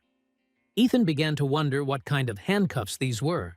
Hercules thinks that with Fenrir like that, it will only take a minute until Ethan is torn to pieces. On the beast Gleipnir, it is said that it can never be destroyed by anything that exists in this world. But how did Fenrir get here and why? If this black wolf is really him, then there is practically no way. Well, Hercules offers to at least tell the hero about the beast's weakness, but, of course, not for free. Ethan said that if the teacher tells, he will share the idea of video content with 200 subscribers. Hercules replied to the master that he would organize the materials and bring them right away. The office building next to the dungeon waiting area is in chaos, with people asking how determined Stacy is to go back and raid the dungeon again. She entered the team room. It seemed like everyone was here so they could head out. However, they were interrupted by the ridiculous screams of Ethan, who launched the video. The guys are perplexed. One of them said that Ethan is a YouTuber, and his channel is called World Conqueror. Henry doesn't think this is a really famous channel and asks what such a psycho is doing here. They say he is the one who came up with the strategy for this dungeon, but no one knows about it, only heard. Unconventional conditions for supporting team members, and they even dragged in a pathetic YouTuber. The guy decided that the team leader, Stacy, must be desperate. Okay, the white-haired guy asked Henry what he was going to do if it all ended. Henry asks him not to say such unpleasant things. Let him just prepare to enter the dungeon. The entire squad went down inside, and Ethan continues to tell his followers that they are in an S-rank dungeon. There is a lot of energy here. Henry doesn't understand how you can make a pathetic video at such an important moment. What if the Black Wolf notices? Suddenly, a strong pressure was felt. A pair of large red eyes were visible in front of the team. Stacy doesn't know if repeating the raid was the right decision. Would she really lead people to their deaths? Shouldn't she have asked an S-rank hunter for help? This raid is not easy. The first time SH enters the hunter industry, so the team must do it solely with the strength of SH. Everyone should know that the power of the SH group is fearsome. Stacy is ready to fight. Ethan explains that it is the legendary mythical beast, Fenrir, also known as the demon wolf. Fenrir is a beast that appears in Norse mythology. The audience asks if it is really Fenrir. The hero is not sure. He thinks they should fight him to find out. Ethan is a world conqueror. Even if it's Fenrir, the wolf that eats the whole world, it won't be a problem. So, the first point of the strategy is to attack Fenrir. The hero ran forward and was the first to rush at the beast. Stacy was very scared when Fenrir swiped with his huge paw. But Ethan was nowhere to be seen. Was he crushed? Suddenly the hero jumps out from the side and hits the beast in the head. Damn, that was a direct hit, but the wolf is still okay. But Hercules told Ethan it would work. So, what to do now? Fenrir tore and threw, knocking the hero off his feet. Stacy turned to the team and said that it was time for them to move too. Fenrir doesn't even let you get close to him. Attacking is almost impossible. Damn, Ethan doubted it was possible, but this Fenrir was real. Hercules said something about 1 minute, but the hero won't be able to hold out for even 10 seconds. His strategy is pointless. It only works on him because he is Hercules. But still, Gleipnir, as long as these shackles restrict Fenrir's movements, there is a chance. It's not so bad that Ethan can't win. It would be bad if he couldn't attack. But the most important thing is that he is not alone now. Stacy has been trying to get closer to the monster all this time. But suddenly a fireball was aimed at Fenrir, so the team had a hunter with magic. The fire magic seemed to have damaged the wolf, so the mages decided to repeat the attack. However, the second time Fenrir swallowed the fire sphere. He just went and ate it. Henry shouts for the boys to not retreat and to prepare for battle. Ethan says that if you look closely, you can see shackles attached to the beast's body. Stacy already knew about it. If these shackles will hold him, then it is possible to attack. While the mages attacked, Ethan calmed his emotions and focused all his senses. Finally, when the preparation was complete, the hero rushed at the beast. Superpower works. Now he had to keep pushing. However, at some point, Ethan felt a strong resistance. He flew to the ground, and blood poured from his chest. Fenrir scratched him badly. If Ethan had reacted any later, this attack would have torn his entire body apart. Stop. The hero is not sure about this, but before the beast touched his body, he hesitated for a moment. Fenrir could definitely kill Ethan, but why was there such a reaction? A bloody wound appeared on the beast's body. Our hero needs to pull himself together. He needs to seize the opportunity. Ethan focused on the strike again and used his super strength to attack. After that, he grabbed Gleipnir and began to pull with all his might. At that moment, Stacy told everyone to step back, and she rushed to scratch the monster with her sword. The aura from the blow spread for hundreds of meters. This is crazy. Literally, a huge chunk of it has come out of the ground. Ethan can be heard talking about how he is alive, and did this. However, as much as it would be disappointing to him, Fenrir was unharmed. Henry says that this is a battle they cannot win. Ethan fell to the ground again. Why? Fenrir, bound by Gleipnir, was clearly restrained. But no matter what, it was still the demon wolf that brought the world to an end. A wolf of divine carnage that swallowed God himself. Fenrir is Fenrir. At Ethan's current level, it is impossible to attack him. It's strange. No matter how the hero thinks about it, everything is strange. It's the same situation as in the dungeon with the black troll. Perhaps Stacy saved the team members in the last raid in this way. No matter how hard they try, they cannot defeat Fenrir. Ethan finally understood why. He can't believe he just found out now. The hero was a fool. It didn't make sense from the start. The white-haired guy ran up to Ethan, asking if he could move, but the hero suddenly rushed forward. The hero came close to the wolf. As expected, he does not attack. Fenrir just watches. Stacy screams that Ethan has gone crazy and demands to come back quickly. However, the hero continued to approach and think. It didn't make sense from the very beginning. I don't know about the S-Class Hunter group, but with the current group, attacking Fenrir from the start was stupid. There was no point in fighting him. That's why it was weird. Ethan asks why he didn't die. How did everyone come back alive? How has no one on the team died so far? It looks like Stacy hasn't figured out what's going on yet. No problem, Ethan will explain. If Fenrir wanted, he would have killed all the boys. No one in this place could return alive. Henry asks how they came back alive then. The hero answers that the wolf let them go. The reason why Stacy and her team were able to come back alive, why he didn't kill a single person. Fenrir tells them to run away because he doesn't want to hurt them. Of course, even Ethan finds this hard to believe. But if you think about it, Fenrir never attacked first. At some point, Fenrir destroyed Asgard. As soon as he was born, he was abandoned. Since birth, he struggled with hunger and loneliness. But he persevered, never giving up, and survived. Have rumors spread that Fenrir is alive? The gods of Asgard came to find him. They had heard that he was strong. The wolf did not even resist the gods' unexpected offer to put on and try to untie the rope. After all, it was like an invitation to play together for him, who had always been lonely. Fenrir felt like he finally had friends. The gods were amazed that the wolf had broken the rope that even Thor could not break. Fenrir was happy because he thought he had made friends with the gods, but they thought otherwise. The gods were afraid of the power that could lead to destruction, so they created Gleipnir to bind him forever and came to him again. Fenrir thought that something was wrong and suspected something was wrong. The god of war, Tyr, said that if the wolf could not free himself and the gods refused to let him go, he could bite off the god's left hand. The god Tyr personally came to Fenrir and swore an oath. The beast believed him. Tyr was the only god who came to Fenrir when everyone turned a blind eye to him, and he gave him food in the barren land where there was no food because he was a friend.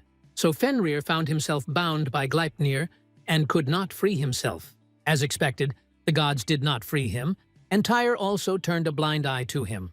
As promised, Tyr stuck his left hand into Fenrir's mouth. But the wolf could not bite the hand of God. He did not want to.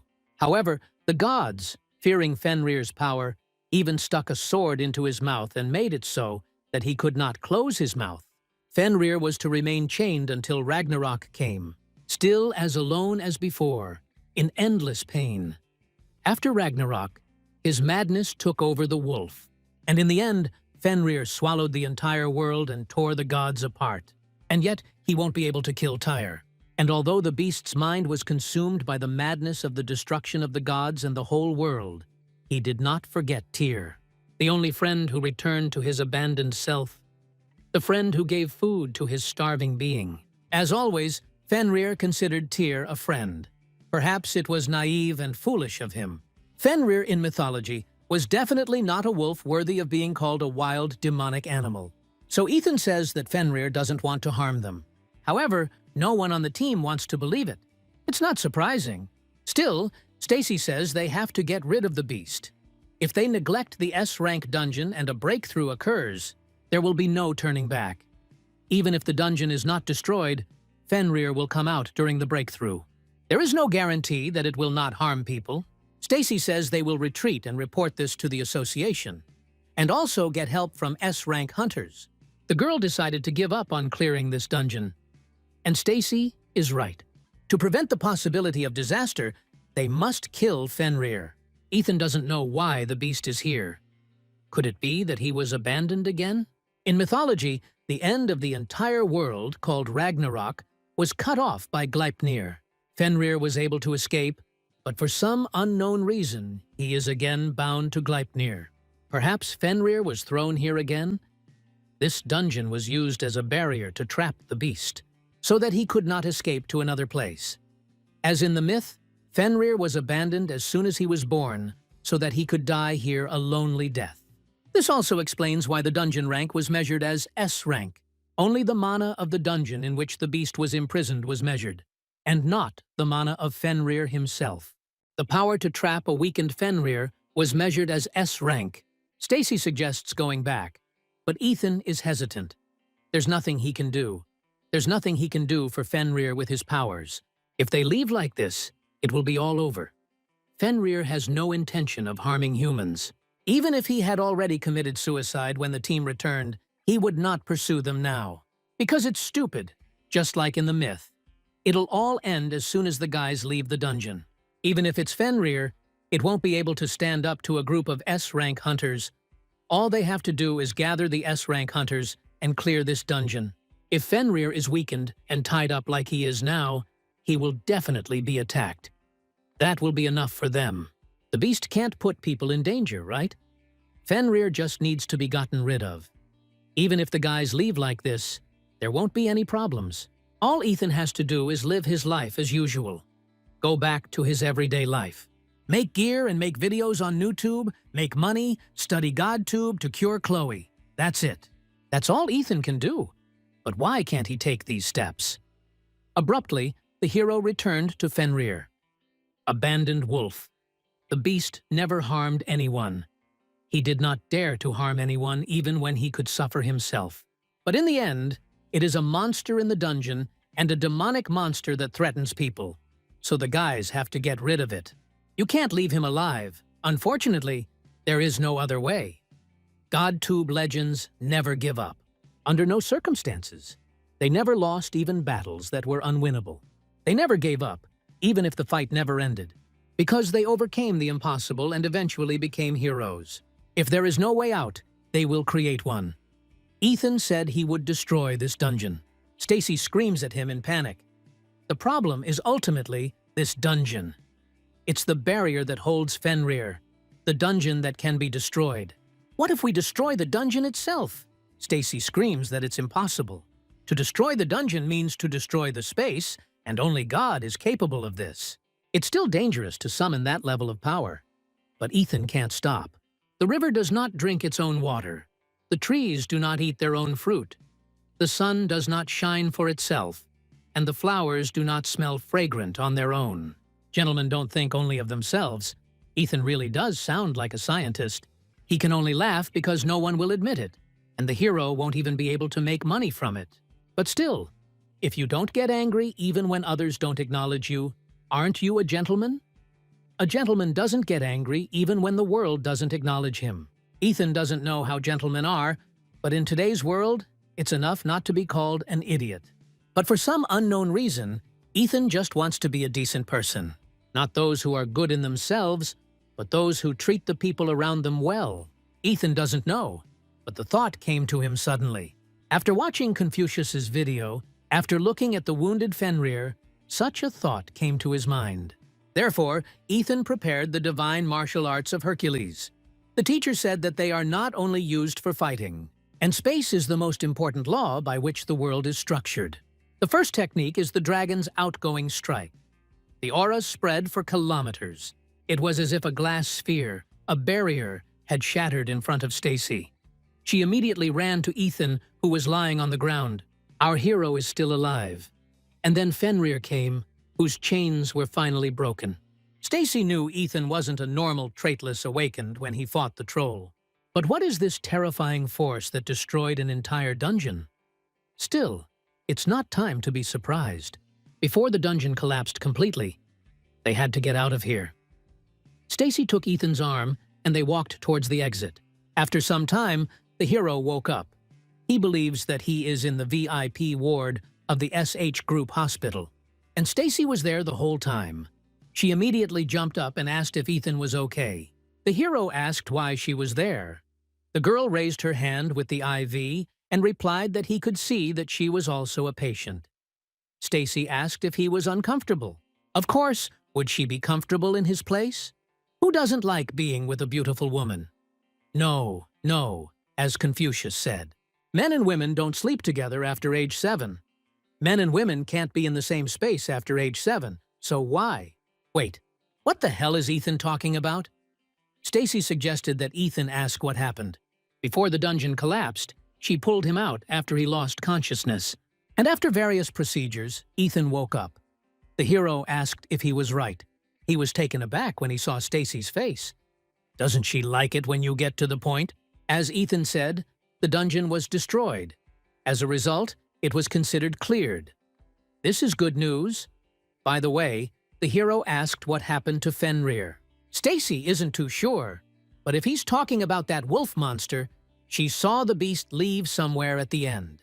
With the dungeon that served as Feeney's prison destroyed, Ethan hopes he can return safely to the realm of the gods. For now, Stacy hasn't revealed what happened in the dungeon. She's also asked her comrades to keep their mouths shut. It was announced that they were the ones who conquered the dungeon. But if Ethan wants, they will fix it. Meaning, make it so that he was the one who cleared it. The hero suggested that it would be better to say that Miss Knox did it. The girl fell silent, and then asked if there was a reason why Ethan was hiding his power. The hero started joking, saying that this couldn't be true. If it were true, he wouldn't have created his channel on YouTube. Although Ethan has no intention of hiding his strength, given the situation, now it is necessary for the SH group to be known as the one who cleared the S-rank dungeon. Therefore, it will be said that Stacy was the one who conquered it. The girl must be doubting her own abilities, thinking about whether she can announce it. Even though she doesn't have the skills to clear an S-rank dungeon, Ethan said that the dungeon this time was special, and Stacy was quite capable of clearing S-rank dungeons. The girl thought that the hero was trying to console her, but he was only stating the facts. Stacy smiled and thanked him. Well, enough about that. Ethan asked if there was anything else she wanted to say. Yes, that was exactly what she wanted to get to. Stacy asked if the hero would like to work with her. Later, Ethan looked at his phone and was shocked. All skills rose by some unimaginable numbers. Even divine martial arts increased by 9%. Not to mention 1.3%, superpower only increases by 0.3 to 0.4% every day. And yet, it just increased by 13%. And the mastery of divine martial arts had only increased by 1/100% in the week before. Moreover, the gentleman's skill in insight and wisdom increased immediately for several years to come. Ethan wonders if it's because of the dragon's downward strike. Until now, his NutTube videos have only shown him clearing dungeons. But this time, the hero destroyed the space and dimension of the dungeon, and therefore the dungeon itself was destroyed. And Ethan found himself in this state. Just like when he encountered the dark troll, he lost consciousness as soon as he used his power. Still, Compared to his past, being able to use divine martial arts was already a huge improvement. When would Ethan be able to make him completely his? And yet, he only wanted to try it once. Who would have thought that Stacy would agree right away? The girl left the hospital and asked Logan to take her to her grandfather. He thanked Stacy for her hard work on this raid. The chairman was very pleased. Logan asked what Ethan said, if he refused again. The girl answered that yes. The man asked what our hero said this time. Well, Ethan said something like, "Gentlemen only get along with people, not with a group.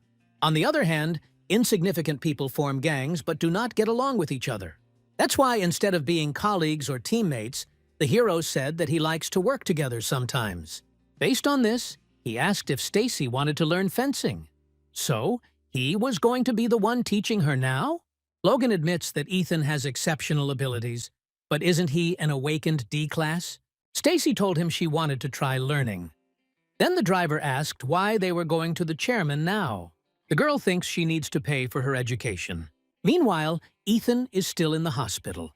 He sits in the yard and thinks about what is best. Heaven-destroying divine sword of King Xiang Yu. Dragon Slayer, Siegfried's dragon-slaying sword technique. Or the founder of the Wudang sect, Zhang Sanfeng's Taiji sword. These three techniques are probably the ones that suit Stacy the most. Among these three techniques, there should be one that she likes the most. You can show her all three techniques and let her choose. But it doesn't matter. Ethan will need to pay a subscription fee. In addition to the 10 billion won, he will also receive tuition fees every month. The hero decided to check his subscriptions but was very surprised. All of them cost not even 200 million, but 2 billion. It's not clear why it's so expensive. The Confucius channel costs 1 billion, and that's even more expensive. Ethan began scrolling through his phone frantically. This couldn't be happening. He opened the Hippocrates and Ho Chung channels. Last time the hero checked, it was definitely 100 million. The subscription price had increased to 2 billion. Does this mean that the subscription price increases with the number of channels he subscribes to? So, it will be 3 billion. No, maybe 4 billion, or even more. Wait, if it continues to grow like this, there is no reason to choose all three. Even if it goes up by 1 billion, the total fee alone is 9 billion.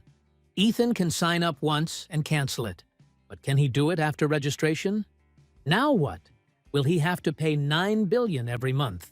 No, if Ethan does not pay, the subscription will be cancelled automatically.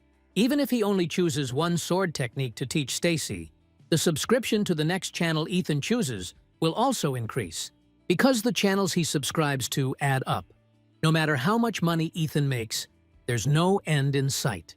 Suddenly, he felt a strange energy and presence that did not belong to a person. The hero came closer to the bushes and saw something that looked like a dog. But, upon closer inspection, it became clear that it was Fenrir, who was playfully wagging his tail. But where did he come from? And the beast became much smaller. Suddenly, Fenrir threw the mouse out of his mouth. Does he really want Ethan to eat it? The mouse is still alive.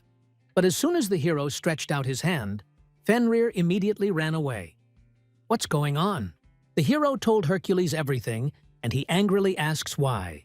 After all, he taught Ethan how to win.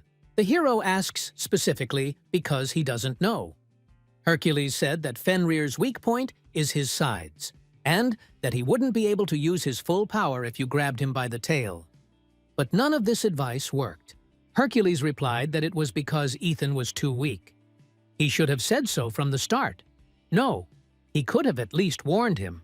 The hero almost died. Hercules asks, who would have thought that Ethan would give up so weak? Well, it doesn't matter now. The hero asked to tell him a strategy that would suit his level, and not to teach him his own methods of fighting. Hercules screams that this is not fair. He cannot accept it. Even his muscles say that it is not fair. What a relief that everything was resolved in the end. Ethan could have died. But more importantly, his video, the one he filmed in the dungeon, was completely erased.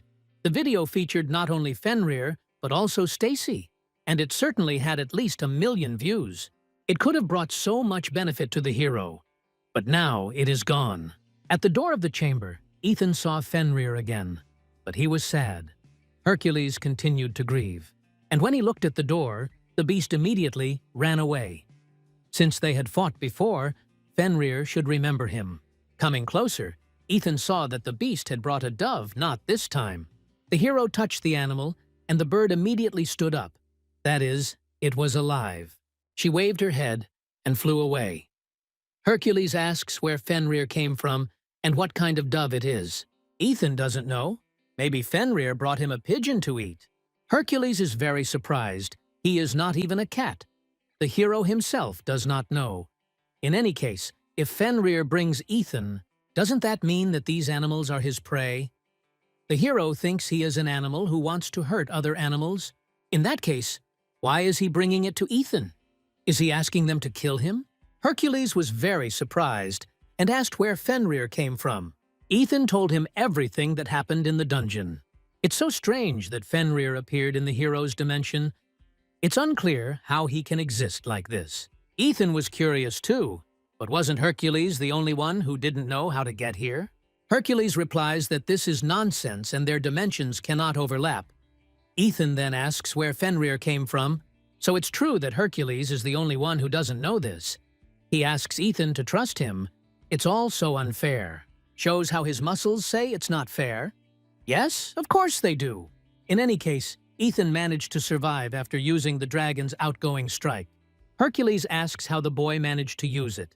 Ethan says that he just had luck on his side. But the teacher says that his dragon outgoing strike can't be used just by relying on some kind of luck.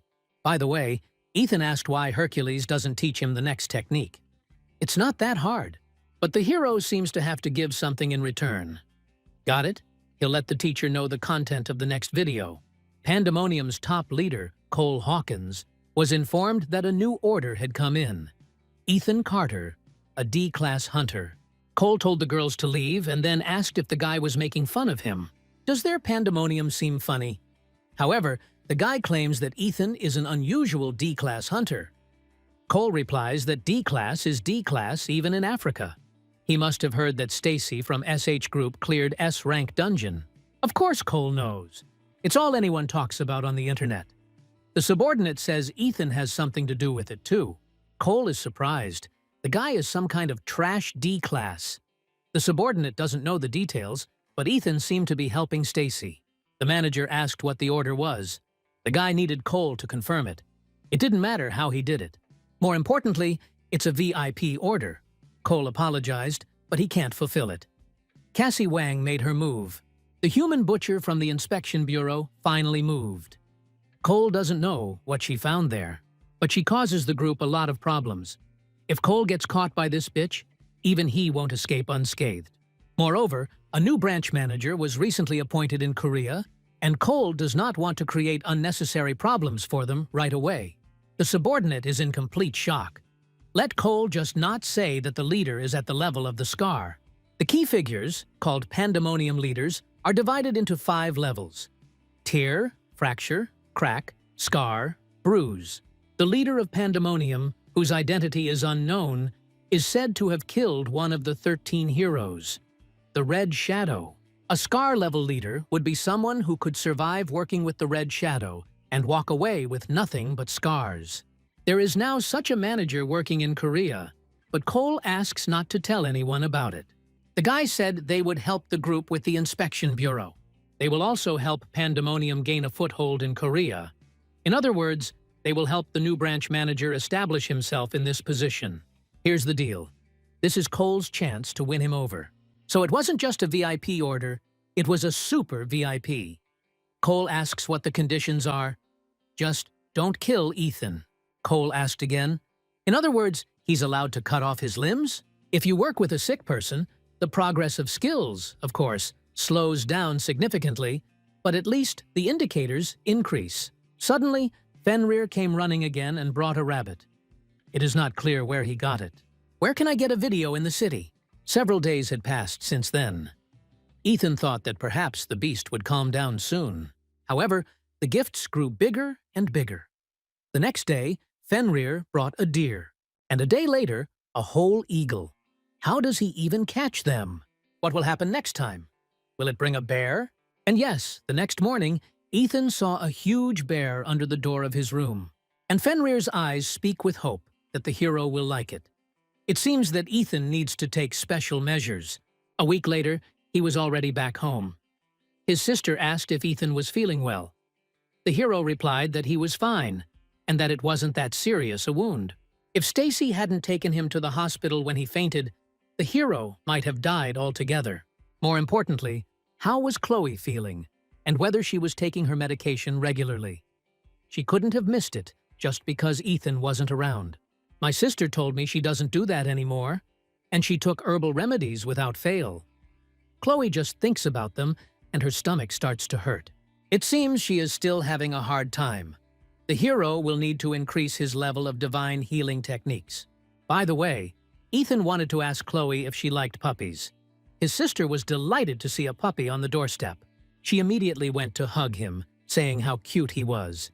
The hero got scared and told her to be careful. Chloe asked in surprise why, and Ethan said that he might bite. His sister doesn't believe him, who the dog might hurt with his teeth. She doesn't know yet if Fenrir bites, the world will come to a standstill. Chloe asked to name the dog if Ethan hadn't given him a name yet. The girl suggested the name Churnish. The hero hesitated, and the sister thought that he didn't like it. Does Chloe even have any idea what kind of names to give? The sister asked the dog if he liked Churnish, and he wagged his tail.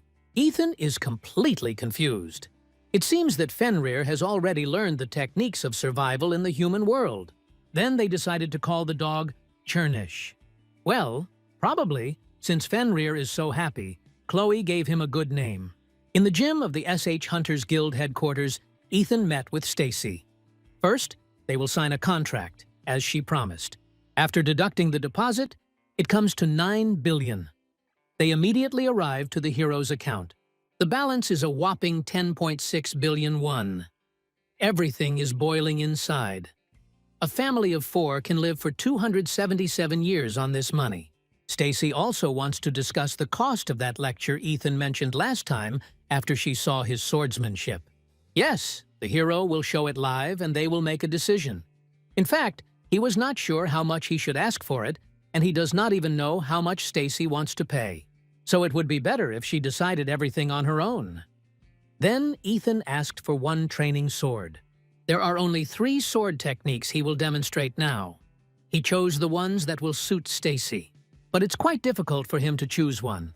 So he asks the girl to tell him which one she likes best. Ethan thought about joining their membership program, but it's too expensive, and the longer you're in, the more you pay. The hero came here only after watching their trailer, and is not sure that he will be able to show it off well. So, the first style of swordsmanship is called the divine sword that splits the heavens. Stacy is in shock. She couldn't see the sword move. She can't even move. Unlike last time, Ethan swung rather slowly, but his suppression definitely affected her body. Now the hero will show the style of wielding the sword of the dragon slayer, Siegfried. He made many swipes, and a bright pink silhouette of a dragon appeared in the air. Stacy was becoming more and more shocked. And finally, the Taeguk sword style used by Zhang Sambong, the founder of Wudang. This style contains the origin of the universe. The swing of the sword summoned all 4 elements. That's all. These are the 3 sword techniques Ethan can teach the girl. He asks which one she liked the most. At the same time, there is a car parked in front of the guild headquarters. Cole asks if Ethan has come out yet. The driver cannot confirm that they left there. He does not understand what they are doing there. Cole believes that Ethan offered Stacy some of his services. At first glance, he looks menacing, but in bed, he will behave completely differently. The man mentioned that this Ethan has a younger sister. The driver says that if they get involved with strangers, they might get into trouble. If the ID gets wind of this and Cassie gets involved, Cole said not to worry.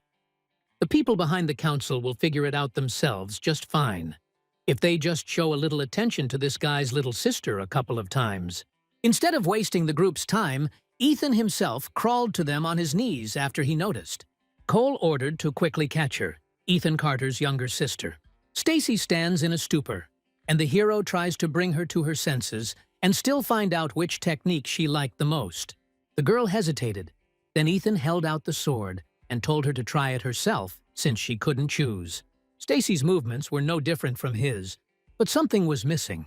The girl stopped and said that she was missing something. Nothing really came of it.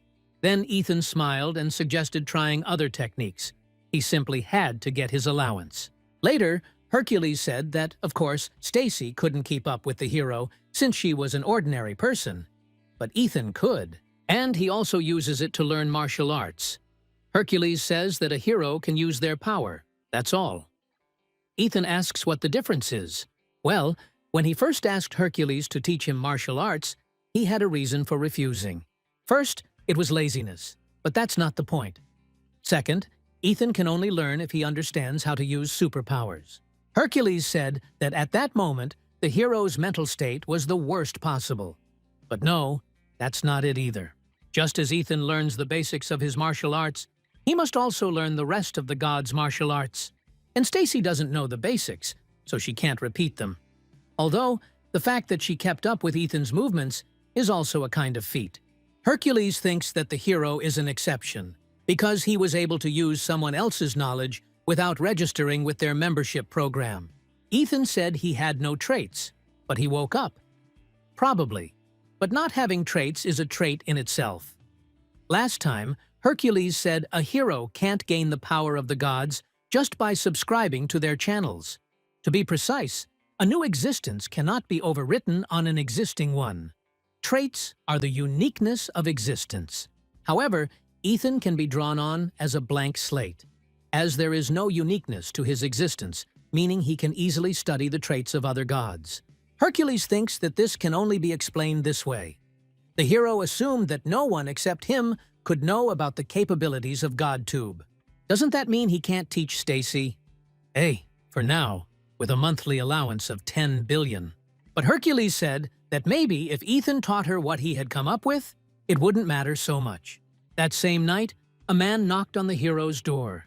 He tore off the door handle and entered, walked over to Chloe's bed, and appreciated what a cutie she was. Since they still needed to lure that bastard Ethan out, it won't hurt him if a man touches a girl a little, will it? Suddenly, a sound was heard.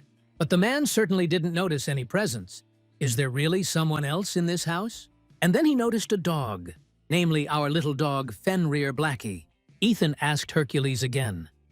As he said, even though humans can't master their martial arts, if a hero masters them and then teaches them to Stacy, it won't matter so much, since their powers can't be taught. So, in the end, Ethan still teaches her martial arts with GodTube. And the fact that she can't learn won't change. Hercules replied that among the techniques that Ethan listed, with Master Zhang Sanfeng Taizhu, the story will be a little different. He was an important figure in the martial arts world, even helping Hercules when he was just learning his martial arts. There is a high chance that Ethan will master Taizhu. After that, he can build his own god-based martial art on it. And he can teach Stacy that way, so that shouldn't be a problem. Because what Ethan will teach her does not apply to him or the gods. In short, the hero plays the role of a purification cartridge. If Ethan masters Taizhu, he can also practice divine martial arts. Creating your own martial art is not that easy. But the hero is sure that there will be no problems. In any case, he is very grateful to Hercules for telling him. Okay, but since Ethan wants to thank him, Hercules asked when the hero would give him the video he mentioned earlier. Ethan said he would take care of it and let me know as soon as it was ready. Because this time, it was a bit complicated.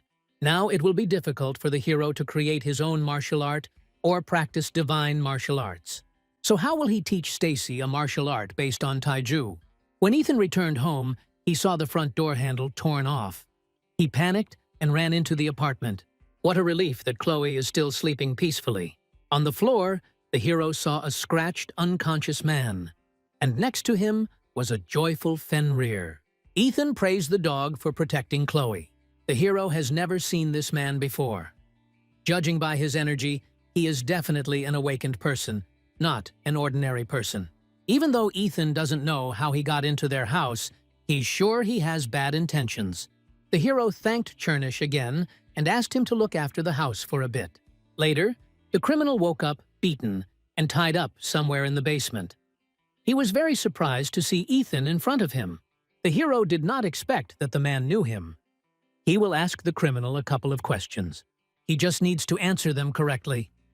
The man began to insult Ethan, and then with a slight movement, he tore the ropes. As the hero thought, this asshole came to his house with bad intentions. Ethan pressed his superpower on the man's shoulder so hard that he screamed. The hero grabbed his face and told him to shut up. If Chloe wakes up, okay with them and the questions, Ethan will just kill the man. And he is not the kind of person who will take the word of someone who still has intact limbs.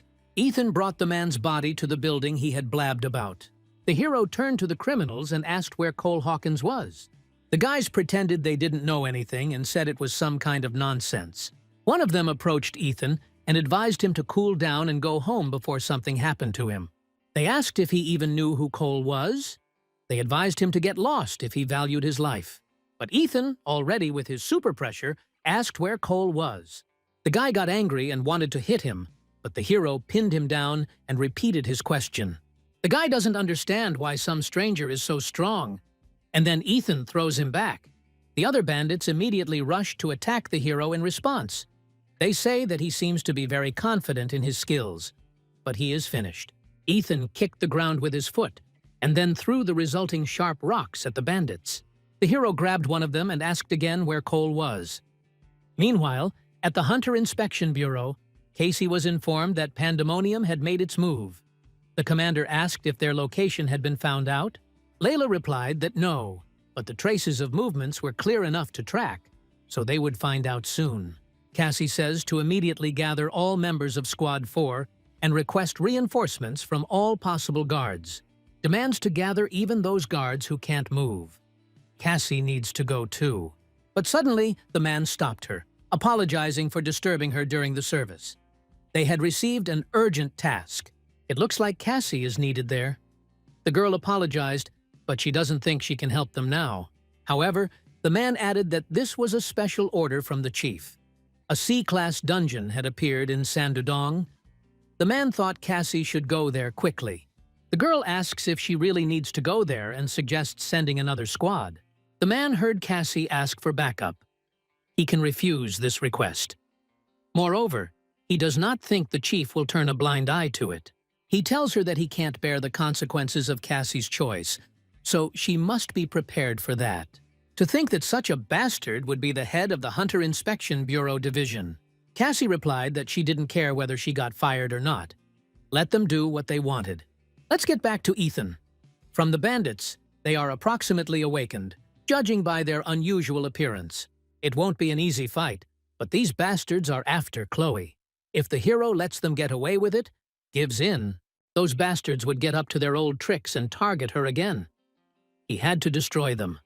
Beasts with no morals or ethics, acting more on instinct than reason. Ethan must deeply root fear into their instincts instead of reasoning with them, to drum into them that they must never cross his path, so that they would scream in terror at the mere mention of his name. The bandit decided to pounce first, but he never expected Ethan to take off so quickly. The hero threw him back into the crowd. It was clear to the bandits that this was no ordinary guy.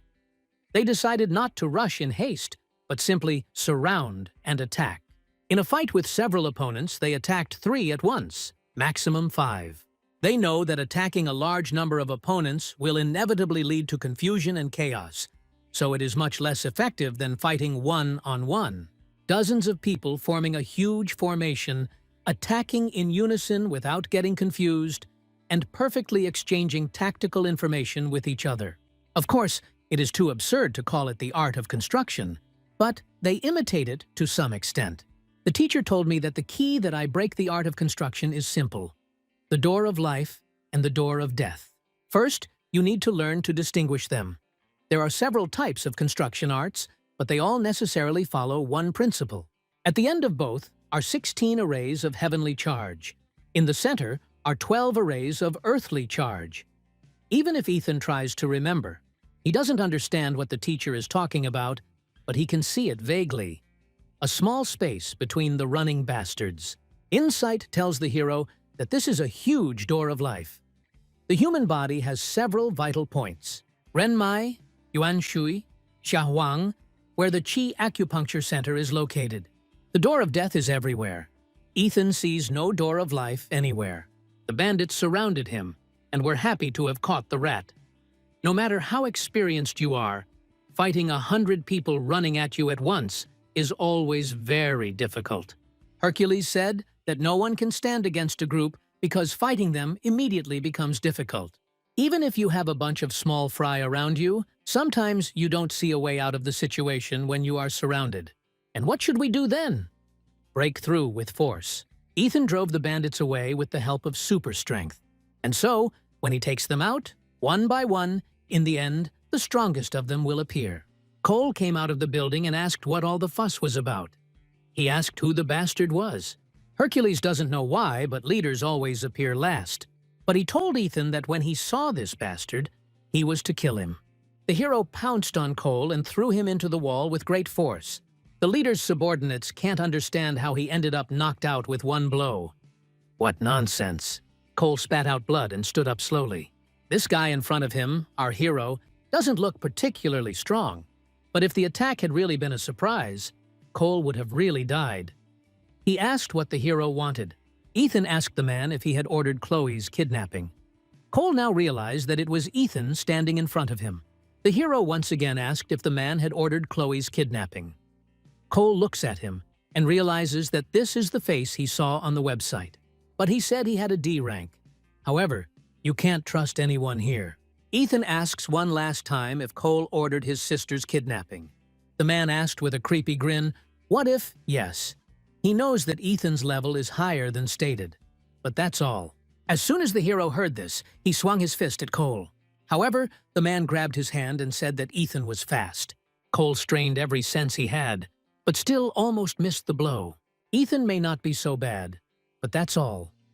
The man said that the only thing the hero lacks is strength.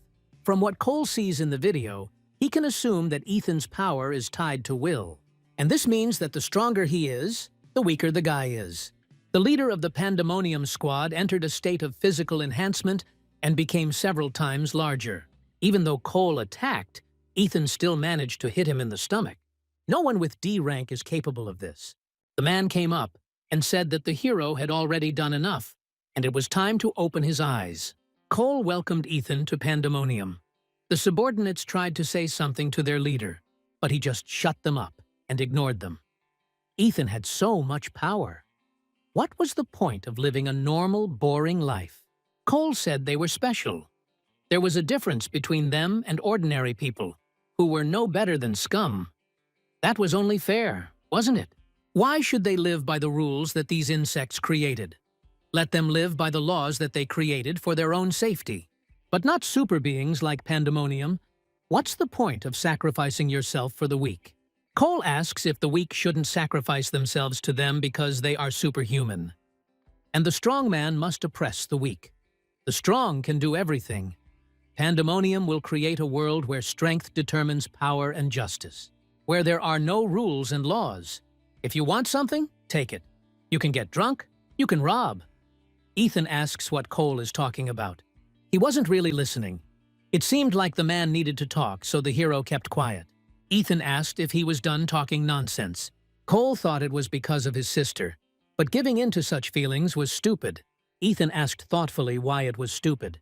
The man replied that if you are controlled by personal attachment, then you are a weakling, but the hero did not agree.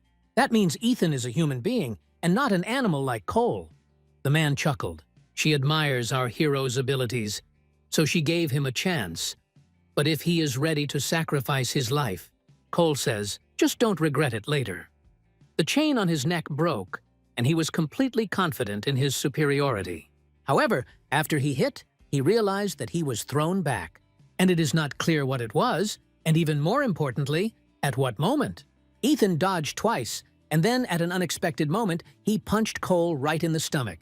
The man can't believe he missed his counterattack. And after that, Ethan attacks again. This is a whole other level. It's completely different from what it was before. Cole, lying on the ground, muttered that he would not give up, and that Ethan should not think that he would leave him alone after this. The hero offered to take a risk if the guy wanted, because then he would destroy all of Pandemonium. Cole asks if Ethan is going to fight them alone. The hero said to take a closer look, and his aura filled the entire space around. Cole wasn't imagining it. This superpower is so unattainable that no human can resist it. Divine Art of Hercules, first form. A falling dragon strike that loomed over the stunned boy. After some time, Cassie and her squad arrived at the scene. She tells the inspectors who arrived earlier to report the situation. The guy said that it was all over. It was easier to see it than to explain it. When they arrived, it was like this. A whole crowd of men, all lying on the ground. Cassie asked if everyone was passed out. Not all. There are those who have already woken up. The girl tells the guy to first find out who it is. Even those who are unconscious must be identified as soon as they come to. Murders, rapes, beatings. We need to check everyone for these crimes. Maybe they have a criminal record. And if they do, then Cassie ordered the murder. She told Layla that she would help here too. Cassie walked further and saw Cole, one of the leaders of Pandemonium. Even if all the guards of the 4th detachment had rushed at him at once, they would hardly have been able to win. Even Cassie couldn't do it. Then, we need to find out who can do it. After leaving the place, Ethan sat down to the side and used the divine healing skill on himself. He hopes it will pass soon. There are some skills that cannot be used in public. Ethan didn't use all his strength like he did back in Fenrir's dungeon. If I had used all my strength, it could have ended badly. However, the hero controlled his strength. Hercules' strength increased. Not only has this skill increased, but other stats have also increased significantly. But there is still a lot of work to do. That bastard was very strong. Kai was no match for him. This is a war between the guards and the criminal rankers. At any moment, Ethan could find himself in the middle of a battle again. We can't leave them like this because they risked touching Chloe. At first, the hero thought that someone had ordered them to deal with him, and they had captured Chloe to lure him. It is unknown what would have happened if it were not for Fenrir. Now he will have to be on guard forever. Ethan thinks about what to do. The senior leader of the Pandemonium group, Sean Hanks, was informed that Cole had been hurt. He asked who had done it. And when he found out it was Ethan Carter, a D-class hunter, he got really angry. How could someone like that attack one of the leaders? The assistant started mumbling something when he felt a strong pressure. Sean was angry that the guy told him information he didn't know for sure. The assistant shouted that there was an inspection bureau there. The scene was immediately cordoned off by its employees. There were survivors, but for some reason, they went crazy. Sean asked why this Ethan did this. They say that before that, Cole received an order. The target was a guy named Ethan Carter, and while they were carrying out the order, an incident occurred. But in the end, Ethan is not caught. One of the leaders becomes a victim of a D-class hunter. Who knows what the orders were? It could have been just an accident. Sean wondered if the Bureau was behind it. Knowing that crazy bitch Cassie, it's entirely possible. The assistant continued. Those who escaped went crazy, but even they reacted when they heard Ethan's name. They shook with horror. Sean was surprised, even so. Apparently, it was Ethan Carter who did it. But then, why is he marked as a D-class hunter? He's causing trouble for Pandemonium and the entire criminal underworld. What if they can take advantage of the situation? Sean, with a creepy grin from ear to ear, said that they would send a warning to that bastard. The leader ordered that all members of Pandemonium be told to find him Ethan Carter. Previously, the group would have killed him immediately, but now the Inspection Bureau has intervened, and this is not very good. Cassie can't get to them, but still. Sean asked how far along the Bureau's investigation was. The aide replied that John Falk, the chief inspector, seemed ready for battle. Meanwhile, the head of the Soul branch of the Inspection Bureau, Tom Barton, yells at Cassie for causing the massacre. And she's also called the squad leader. She ignored his order and killed dozens of people. She asks for forgiveness, but they were all repeat offenders. Tom is indignant that she dares to object. If so, they were no longer capable of fighting. Cassie doesn't even know what that means. She didn't defend herself. She committed murder. This time, the girl crossed the line, and Tom ordered her to hand over her uniform. Then her squad came running, screaming. The chief asks if they really want to be left without a uniform too, but they say that the commander was just doing her job. Tom says to keep quiet. He is the boss, and he has the right to criticize Inspector Van's work. So the form is waiting. Cassie was about to agree when another colleague objected. It's unfair. The boss is simply afraid that everyone will find out about his bribes and loyalty to criminals. Tom suddenly stood up from his seat and asked what the brat had said. Cassie, with a scary look, said that she would give the uniform back, but let the boss leave her team alone. Okay. Tom sat back down. But suddenly, someone entered the office. The man thinks it's best to leave the commander alone. Cassie doesn't understand why the director is here. Inspector General John Falk heard they had encountered Pandemonium. How could he not come? Or maybe Tom thought the headmaster didn't know how dangerous Pandemonium was. John has just heard that the boss is protecting criminals. Tom justifies himself by saying that it is a misunderstanding. It doesn't matter whether it's a misunderstanding or not. The investigation will find out. John turned to Cassie and asked with a smile if she was the squad leader. He wanted to talk to her alone and asked the girl for a minute. John will ask directly if Cassie really did it. Director Falk has cut off the air to many criminal organizations in Korea. The very fact of his existence frightens criminals. And he is the son of Will Falk, one of the 13 saviors of humanity. John already knows about what happened, but he asks if the killings were necessary. Before, when the demon world invaded ours, the awakened became the hope of humanity. But the more stable the world became, the more everyone thought about money. But John's father said that was normal. He said he fought for years because he wanted it more than anyone else. However, there are those who use power like Pandemonium. John's father was upset by this, but we can't be like them. If Cassie also starts to solve everything by force, then what will be the difference between her and Pandemonium? As his father said, justice is always obvious, but John thinks differently. Justice is not always obvious. Of course, there is a certain limit, but if you work in the dirt, you can't help but get dirty. So John repeats. In the process of dismantling the criminal group, a forced murder occurred. Cassie nodded, but it wasn't her doing. The girl checked all the CCTV cameras in the area, but she was unable to find out who it was. Those people who remained conscious all went crazy. They couldn't tell anything because they were terrified.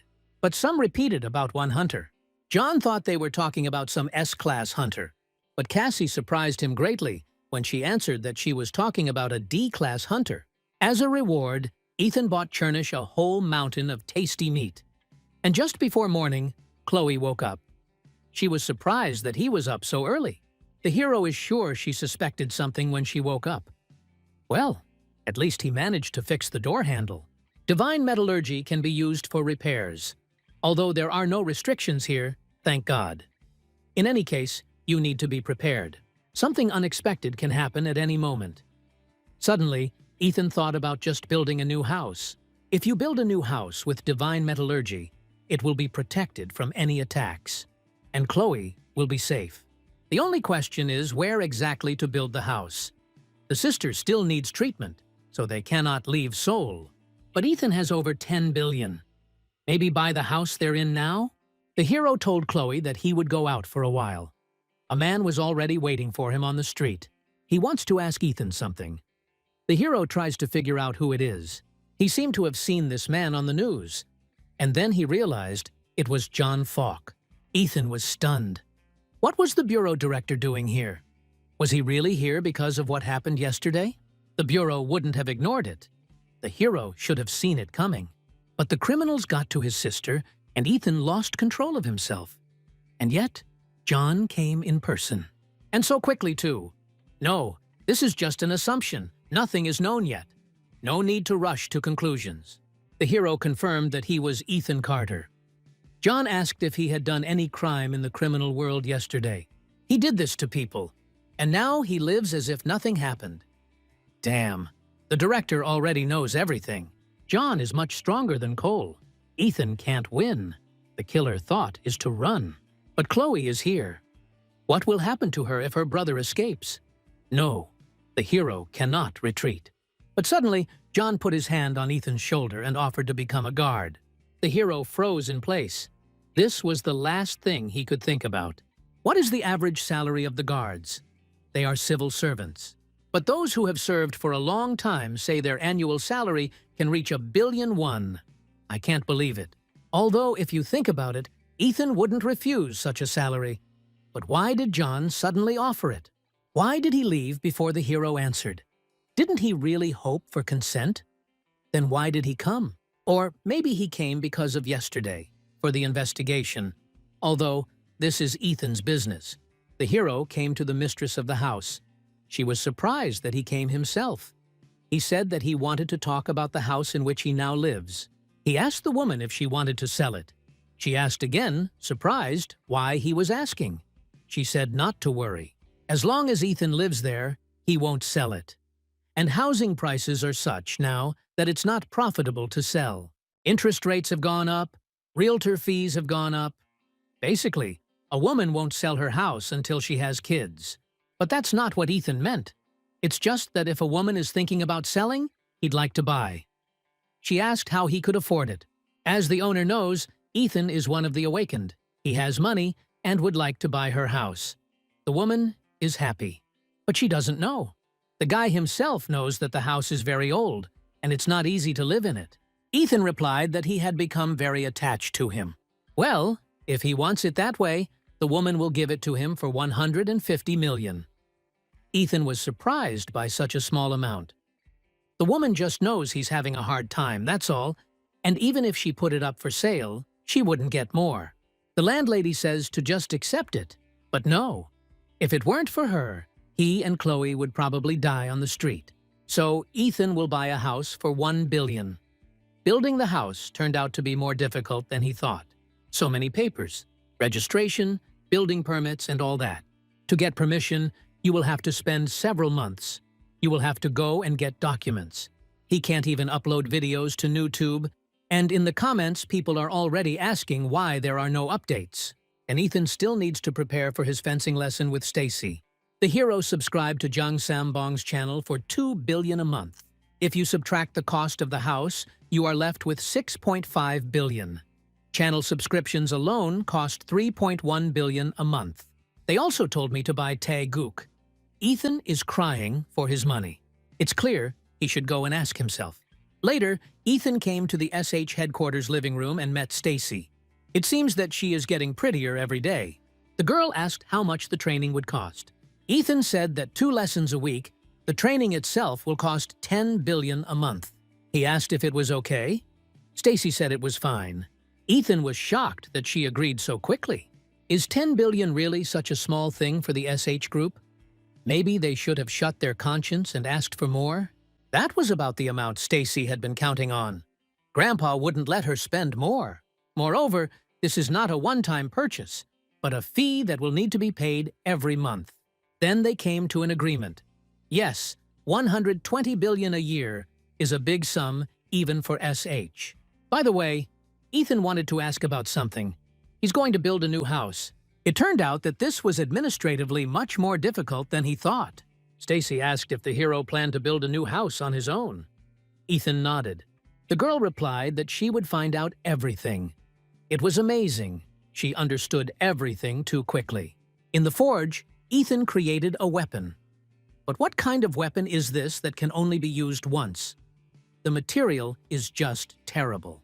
Aiden was shocked. He asked if Ethan had been training all this time. He could use some too. Stacy took care of all the paperwork associated with the house. Emily suddenly came.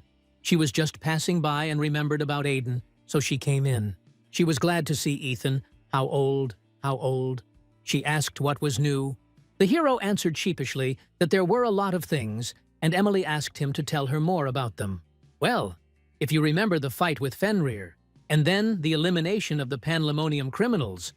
But Ethan replied that there was nothing interesting. Well, if he still needs her help, he can contact her at any time. Then Ethan asked if he could ask for a favor. Emily looked embarrassed, but it was nothing. The hero asks for help with building materials. Well, it's not difficult. But Emily asked why he suddenly needed them. Ethan replied that it was to build a house. At first, the girl didn't understand. But then, when she realized it, she asked in surprise if he really wanted to build the house himself. Emily knows that Ethan has a very high crafting skill, but crafting weapons and building are different things. The hero handed the girl a list of the necessary materials. After looking at it, she first said that these were not building materials. And then she was completely floored. It looks like Ethan wants to build a house out of monster remains. The hero replied that this was exactly the kind of house he was going to build. Regional Investigation Team Leader Killian Hawk met with John on his own initiative. Said Sean Hanks didn't do anything. Thinks the ringleader figured out who was behind it. Looks like he was trying to cover it up. John said indifferently that it was a disgrace. He asked why Killian was looking at him like that. People are predictable. Or is it because he's the only one drinking now? Of course, if a man wants to try it too. Killian asked why John didn't do anything to Ethan. The director replied that there was Cassie Wang, the commander of the 4th Guard Squad. She said that all was not as it seemed, and Ethan has more humanity than the others.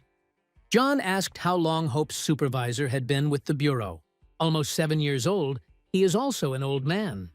John woke up at 11, trained with his father for 8 more, and then he told him to go and see the world. John wandered for 5 more years, then joined the Bureau and worked there for 20 years. Caught many criminals. Many tried to kill him, but John killed them. Otherwise, there could have been many more sacrifices. Maybe that's why he's tired of being human. Humans are much worse than monsters. John knows in his gut that the guy isn't a criminal. In fact, he doesn't trust people. You have to be vigilant when dealing with them. Frankly, in John's eyes, everyone looks like a potential criminal. But there are still people who continue to believe in him. John asked the man what kind of people he thought they were. Those who need to feed their families. It's not that easy. You have to make sacrifices. That's why parents are all admirable. But Ethan has something else. He has to save his own sister. But Killian finds it suspicious that Ethan is engaging in such activities and lying about his level. He almost destroyed the criminal world single-handedly. Well, John doesn't know. Maybe that assessment is unfair. People call the Bureau inspectors butchers, but they are not. But they must remember one thing. The blades of their swords must always be pointed at criminals. John likes a society where people live in peace. This was the world his father had defended. Killian asked where the director was heading. John replied, to the SH group. The man was shocked. But didn't they just say that their sword should be aimed at criminals? Back to Ethan and a shocked Emily, Aiden asks if the hero is sure he can build a house by himself. Ethan had never done anything like this before, but he thought he could do it. He asked if it would be hard to find materials. Emily thinks she can find them. At first she said money wasn't a problem, but no, it is. Dragon scale, golem ore, death knight armor. These aren't just any monsters. All the materials Ethan listed can only be obtained from B rank and A+ rank monsters. These are materials that all hunters need all the time. Emily thinks it will be difficult to get enough. More precisely, it is almost impossible, because hunters do not sell them. But that doesn't mean she can't. They'll just cost more. At least 3 times the market price, so Ethan should be looking at 3 billion won. The hero dropped out of that amount. Although it wasn't a problem, because Stacy paid for the tuition, but still. Ethan thought about it. You can, of course, reduce the level of materials, but the house must be safe for Chloe, so you can't skimp. Ethan asks Emily if she's sure she'll be able to get them. She says she'll try her best. The problem is that hunters don't sell them, so you'll have to farm them yourself. But the monsters you'll have to hunt start at Class B. The problem is that Ethan's hunter level is still D class, and getting a hunting permit is simply impossible. The hero thought about increasing his rank. There are 2 main ways to level up. The first is to improve skills and gain recognition. The second is to retake the exam. At first, the first method was the only one, but then an awakening happened, and the second method appeared. The exam is a kind of confirmation of awakening. The awakened are divided into 2 types. Those who awaken special abilities and those who strengthen existing ones. The reason for awakening has not yet been discovered. Those who awakened early have an early increase in re-examination, so it could be moved. Ethan decided to test his abilities now, all S-class skills and above. Then, There is no time to waste. The hero immediately set off. Luna thought there was an apocalypse somewhere, since her niece came to visit her. They hadn't seen each other for a long time. Auntie says Stacy seems to have had a hard time. But thanks to her, the company has found stability. Stacy said she was just doing her job, and that the company became stable thanks to its director. Luna says that Stacy is the future director, and asks how long she plans to do this nonsense. The girl said that she came to Luna as a director, and not as an aunt. Stacy was such a sweet child when she was little, and Luna's brother left her like that. For the Knox family, sharing blood means you're competitors. When Stacy's parents passed away, she found herself under pressure from all sides. In such conditions, it was impossible not to change. Luna would not have been able to survive either, if not for her father and brother. Although she couldn't help Stacy much when she was little, things were different now. Luna asked why her niece wanted to meet. Stacy said she wanted to build a house and asked if she could use the influence of the SH group. Luna thought that her niece wanted to build a villa. But no, an ordinary house. The woman, of course, is in shock. Maybe Stacy doesn't like the house she lives in now. If so, Luna can't stay away. She will report to the president from the construction department. If they don't involve subcontractors, they will be able to build quickly. However, Stacy said that the house was not for her, but she needed permission from the company. Meanwhile, Ethan is already sitting in the waiting room for the re-exam at the Hunter Management Bureau. All around are the unfortunate ones who failed. Confidence is 100 out of 100. They deny the possibility of getting a low grade. Ethan was like that too. After being awakened by the magical explosion in the dungeon, he thought that an S or A class ability had awakened within him as well. The hero even looked forward to the test results, but they disappointed him. Ethan turned out to be an ordinary person who didn't even make it to F class. Of course, now everything is different. Finally, it was his turn, and the workers called him. A repeat examination is carried out using a scanner, which confirms the person's awakening. Ethan stood on the footprints in front of him. The measurement began. The hero was told not to move, but he doesn't even doubt himself because he has so many skills. Soon the Bureau, no, the whole world will change. It was a shame that Ethan hadn't decided to review it for so long. However, he had other things to do. But the fight with Pandemonium gave him confidence. The hero will be able to defend himself. He has strength, he will not give up, and will not submit to anyone. So there's no reason to hide anymore. Ethan heard the workers scream in shock. The world has recorded the first SS rank awakening. No, Ethan is the first SSS rank awakening. However, the truth turned out to be that our awakening hero had no ability, and his level was below Class F. Ethan can't believe it. He tells the worker that there must be some kind of mistake. However, the retest was completed and the hero was asked to leave, although Ethan begged to repeat it again. On the way home, he wondered why it hadn't changed.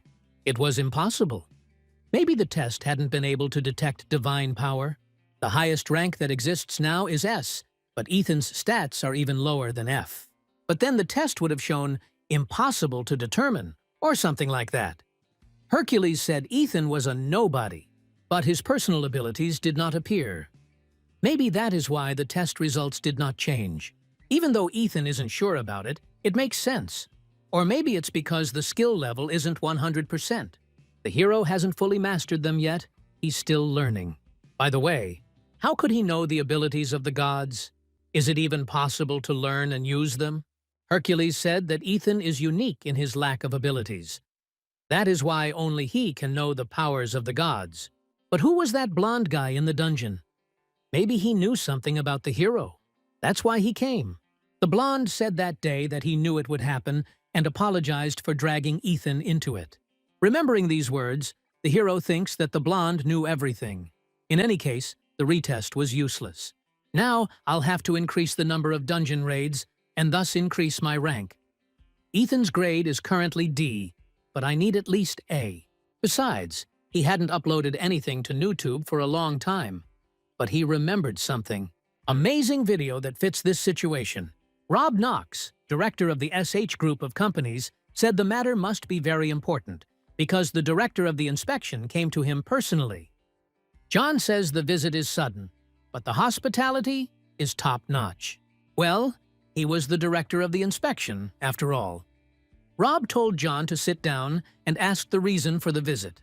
John asked if their company was not a pillar of the Korean economy, but he was the CEO, provides security throughout Korea. John says that running a company means being able to direct your efforts in the right direction, and also to be able to please investors. So it is important not only to have business acumen, but also to be able to sell. And also, do not forget about family. After all, sometimes you have to stab a loved one in the back. Even though John holds the position of director of the inspection, he's not going to get involved in SH's family business. Simply put, he doesn't care if Stacy's company is tracking them or not. Ethan Carter. John thinks the SH director knows the name. Does the inspection director know they're trying to push Stacy out of the company? Because a guy named Ethan helped her raid the dungeon. Did they use Pandemonium to investigate? If Pandemonium contacts Rob again, he won't stop at warnings. He's rude and arrogant, but he's John, and you can't say anything back. Son of Will Falk. While Rob's company may be able to influence politicians and put pressure on the Bureau, John is someone who should not be touched under any circumstances. But why are they protecting Ethan? John understands that the director really does know the name. He won't even ask where from. So John said to stop squabbling, family and all. He thinks that's enough for today.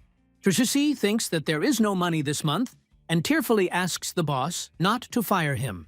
Ethan asks what she's talking about and what she means by no money. The girl means that they won't get paid until the number of subscribers grows. Hero still doesn't get it. Well, new tub, Tracy thought Ethan was planning to close it. The hero asked in surprise why. Well, yes, he rarely uploads videos now, so Tracy wasn't getting paid. Well, the conditions here are still pretty good, and the boss is nice. She just hasn't worked this month. Ethan promised a base salary from the start. But actually, he met with Tracy today specifically to talk about new content. So Ethan asks to continue working with him. The girl was embarrassed. Today is payday. He's already sending it to Tracy, so let him buy something for his little ones. When Ethan was little, he was very happy when his father brought home a tasty chicken after work. To her younger children, she is a parent. And then suddenly Tracy asked to be addressed as you. Ethan looked at her in surprise, but she asked again, embarrassed. Tracy realizes that she's probably wrong, since he's older than her and also the boss. Ethan smiles and says he understands. But since he will call her by her name, the girl can call him brother. Tracy shyly replied that she would try. And yet, the hero started talking about new content. So, the rest of the time they talked about the video. Later, Ethan came to the Seoul branch of the Hunter Management Bureau. The girl recognized the awakened one who came a few days ago. I think his name is Ethan Carter. She asked him what business he had come for. The hero replied that he wanted to check the evaluation standards. Ethan handed over his hunter's license. The girl was very surprised that his current hunter level was D rank. An awakened below F class and a D rank hunter is not just difficult, it is almost impossible. But maybe that's his limit, because Ethan doesn't have an individual ability. Based on the general criteria, he needs to complete 200 D-tier dungeon raids to level up. Then the hero will be able to move up to rank C. Since he usually raids about 3 times a week, this will take care of a little more than a year. Once Ethan has completed 200 dungeons, he will be able to request a review of his rank, and the Bureau will send him a C-level dungeon clearance for review. The hero understood everything and asked how many dungeons he had already completed. At the moment, he had completed 16 raids into D-rank dungeons. 184 left. If she plans to go on a raid today, the girl can make room. Ethan asked to do this, and the girl asked which dungeon he preferred. The hero has no particular preferences. The main thing is that it is closer. There is a D+ dungeon 5 minutes away. But the girl will survive, because there is a significant difference between levels D and D+. Is Ethan really okay? Ethan said that everything was fine. Then he needed to go to the intersection and walk 2 blocks. Less than an hour passed before the hero returned again. The girl thought that it seemed like the D+ level dungeon was too difficult for Ethan. That's why he came back so quickly. The hero apologized, but it was so inconvenient to go back and forth. He asked to combine all the raids into one. Let's get back to talking to Tracy about new content. New project. Become a level A hunter in 1 month. They'll call it How to Become an A-Class Hunter. At the bureau, Ethan put the crystal on the girl's table and asked if she could combine everything into one raid, or at least 50 raids. The employee ran to the head of the branch of the Inspection Bureau of Hunters. The man thought that a new rift had appeared in the dungeon, but a colleague told me that the hunter made a massive raid. He goes through dungeons one after another.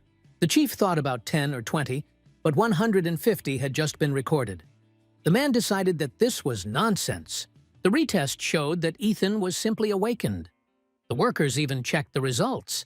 While the boss was thinking about what to do, another colleague shouted that Ethan had already requested a promotion to C level. To reach level C, you need to go through 200 dungeons, but a minute ago there were 150. The boss suggested writing to the main inspection bureau. Layla relayed a message from management to Cassie. One hunter had gone from a D to a C in just 3 days. The management wants the main bureau to conduct a small investigation. And when Cassie heard that it was about Ethan, she was shocked. Was he really trying to officially establish his rank? It's easier to take a retest.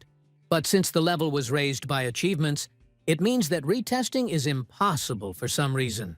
Maybe Ethan became stronger by using some illegal method like black magic. Cassie asked Riley from the 4th Bureau response team if she had encountered any Awoken who gained their powers through dark magic. Of course I have. The girl started jabbering all sorts of things. In general, she can say that magic is a way to change the rules. Riley asked for more specifics. In short, black magic is magic based on negative emotions. Joy, anger, anxiety, fear, love, hate, greed. What is commonly called the 7 passions of man. Black magic exists due to these passions. The stronger the passion, the greater the power of magic. But the soul quickly burns out. And the end of those who want power through black magic is predetermined. They lose their human form and become monsters who only want to kill. Cassie asked how to recognize such people. You can tell at first glance. You don't even need to know magic to do it. Cassie thought they probably looked as sinister as possible.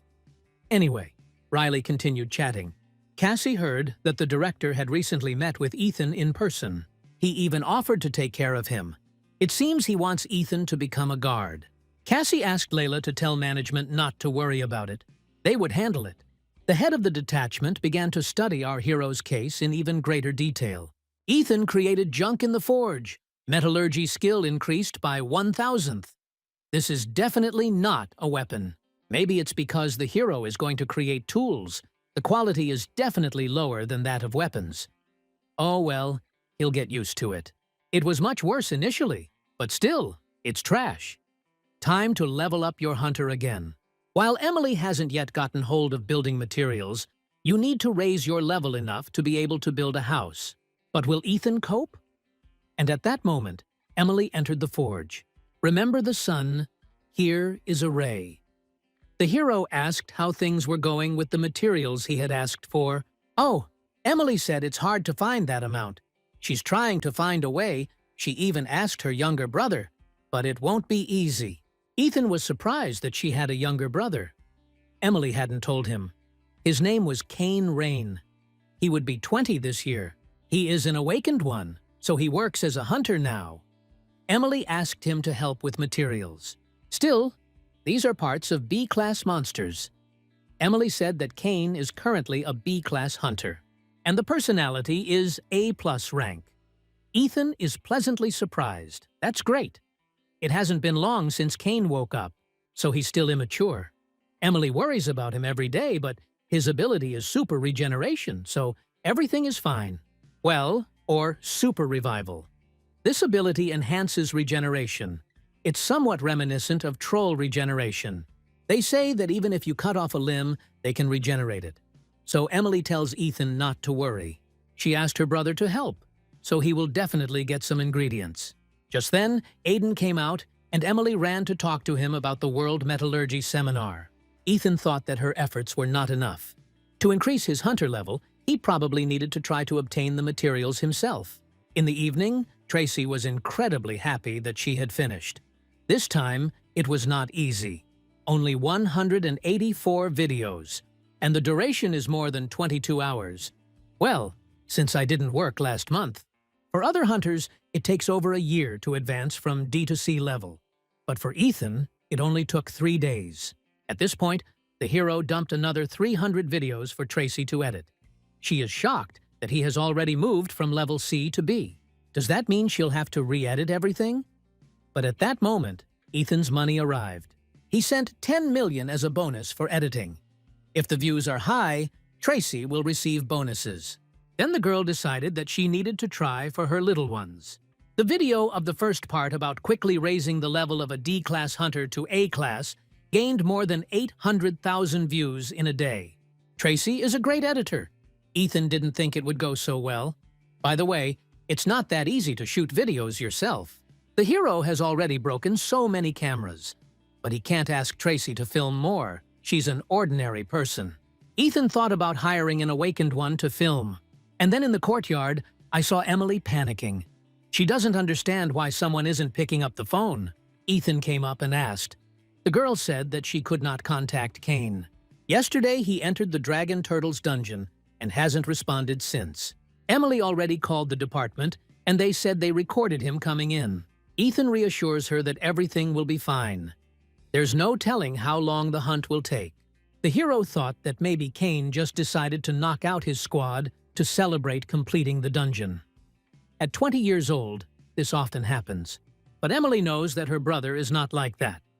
Ethan reassures her, saying that he has super regeneration, but just in case, he would report it to the inspectorate. Emily thanked him and then quickly left. It's obvious that she's worried, but for now, we'll have to wait. Meanwhile, Cain woke up tied up in some strange basement. He began to remember what had happened. He hired a squad and attacked the dragon turtles to help his sister. They went hunting, and then their squad mates invited them for a drink. They drank, and then Cain was kidnapped.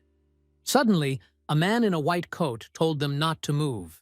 He made this chain on purpose. Even an S-class hunter can't break it. Cain asked what the man was trying to do. The man decided that since the boy was curious, he would tell. The crazy man asked the boy if he had ever heard of illegal awakenings. You could say it's because of the madman. However, they don't acknowledge his efforts and die. And the man just wanted to make them stronger. He screams that if you lose a lot of blood, you will die. If they cut off your limbs, you will die of pain. The man grabbed Cain by the face and said that he was different. Christopher Wang, a member of Pandemonium, is confident that the outcome will be different. It just has to be different. Ethan trains Stacy and teaches theory at the same time. Tai Chi is a skill based on the interaction of yin and yang. Yin and yang are diametrically opposed entities, like earth and sky. But even though they seem opposite, in fact, they are interconnected and dependent on each other. At first, Ethan tried to create a new style of fencing and teach it to Stacy. But first, he himself needs to understand what he can do, because he doesn't understand a word of what he says. So, the hero's new goal is to learn fencing based on Tai Chi. This is a skill that will turn even a simple blow into art, especially since Stacy's ability is a sword master, and this will help her create her own sword technique. Of course, it can hardly be called Tai Chi sword, but no one can call themselves a master of fencing. Ethan thinks that he can develop his fencing to at least level 5. So he tells her to feel the interaction of yin and yang and try to translate it to herself and her sword, so she can easily repel the enemy's attack. However, Stacy says that it is very difficult. Ethan asks not to worry. In fact, without the skill of insight, he also understands little. But if the girl listens to his explanations, then she will succeed. Ethan will repeat it over and over until Stacy remembers it, so she doesn't have to worry. The hero decided that that was it for today and wanted to leave, when suddenly the girl said that she would resolve the issue within a month. It's about Ethan's request for a building permit. The hero awkwardly thanked her, but the girl said that there was nothing to thank her for yet, just as Ethan thought. Is it really true that even Korean laws don't apply to SH? Great! The building materials will be ready by the end of the month. Layla informed Cassie that Cain Rain was missing. The commander asked how it happened, but the assistant handed over a paper and told me to read this first. These are the names of those who were in the same squad with Cain on that raid. They are all illegal awakened. More precisely, these are hunters who are suspected of assisting illegal awakened. All except Cain. Cassie said that since they lured him in on purpose, there must be a reason. It must be his ability. Cain's skill is super regeneration. They say that even if you cut off his limb, he can restore it. So, he was probably kidnapped for experiments on people. Meanwhile, in the dungeon, Ethan tried to contact Hercules, but he did not answer. The hero wanted to talk to him about video content. Ethan was so busy that he didn't have time to contact him, even ignored a few important calls. Hopes Hercules wasn't upset. Okay? Ethan decided that when he called, he would first talk to him about content. And as soon as the hero stood up, he was already surrounded by a crowd of rank B volcanic golems. Tai Chi of Jan Sanfen, a power that is diametrically opposed to the superpower of Hercules. There are three important elements in martial arts: the heart or soul, the energy or mana, and the body or physics. The politeness of Confucius's mind corresponds to the heart, and the mighty strength of Hercules is for the body. And the energy corresponds to the Tai Chi of Jan Sanfeng. Ethan focused and aimed a blow at the golem. The awakened use the power of mana. Mana is drawn from nature. This is the life force that is in every living being. To use it, a process called purification is necessary. And the efficiency of using mana depends greatly on how the cleansing process goes. Without undergoing purification, mana does not accumulate. Ethan channeled Tai Chi energy again, and a beam of bright light pierced the dark, dense forest. All the golems ahead were exterminated. Ethan did not expect so many soul orbs. All skills have increased a little. Hercules said that it would help. It was good, but the recoil was also strong. If Ethan wanted to combine it with supernatural power, then in his current state, he could only dream of it. But Tai Chi was never a power that a person couldn't use. Ethan was lucky. He never thought that Hua Tuo's medicinal skills would be useful to him. And if you believe the legend, then having mastered divine powers, you can be reborn as a god. Metamorphosis of the body. Although for now, Ethan can only use this power partially. But thanks to her, he will be able to regulate the power of Tai Chi. The hero signed up for it only to cure Chloe. But this channel was more useful than he thought.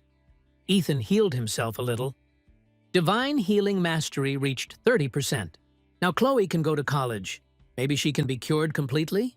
By the way, we need to find someone to shoot the video. Too bad you can't make a camera with divine metallurgy. It's evening. Today Ethan has done 15 raids in B-class dungeons. And to reach rank A, he needs to do 500. At this rate, it will take longer than the hero thought. The dungeons of level B require monotonous passage, so it will not be easy to speed up. But by the end of the month, Ethan will be done. He's already progressing pretty quickly thanks to Fenrir, so the hero bought some beef to thank him. No, maybe 700,000 won was too much. Fenrir's daily ration alone costs 2 million, which is 60 million a month. Of course, that's not the price of membership in GodTube. But perhaps such expenditures on Fenrir are not necessary. Ethan came home. Chloe says she feels great. And what's more, her brother has a visitor. Ethan was surprised that someone came to visit so late and looked into the kitchen. It was Inspector Cassie Wang. The girl said she had been waiting. At that moment, Fenrir swallowed the entire bag of beef that Ethan brought. Funny, Cassie was so surprised. The hero thought she had no emotions at all, but then she got this expression on her face. So Ethan asked why the girl came. Cassie apologized for coming so late. But the thing is, she has some news about Cain. Ethan said that from the looks of it, the news wasn't likely to be good. So he invited Cassie to come outside and talk. The girl said that Cain was kidnapped for experiments. Cassie thinks that this option is the most likely.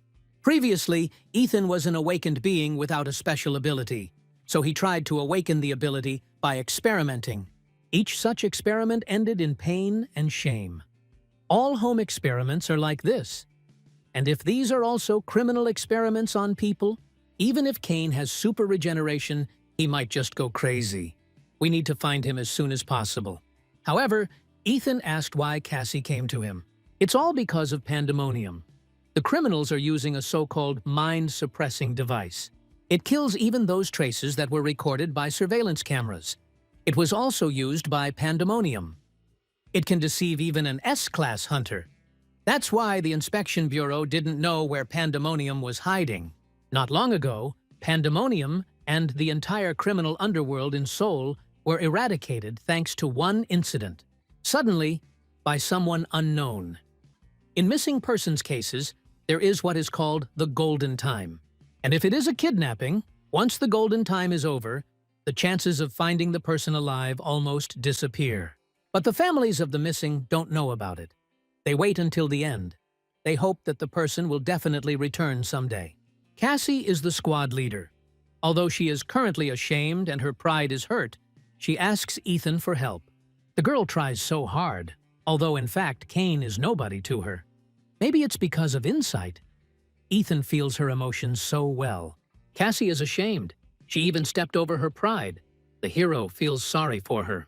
Besides, she's just asking like a human being. Ethan said that Chloe was home and asked to stay with her until he returned. The hero asked Fenrir to do him another favor.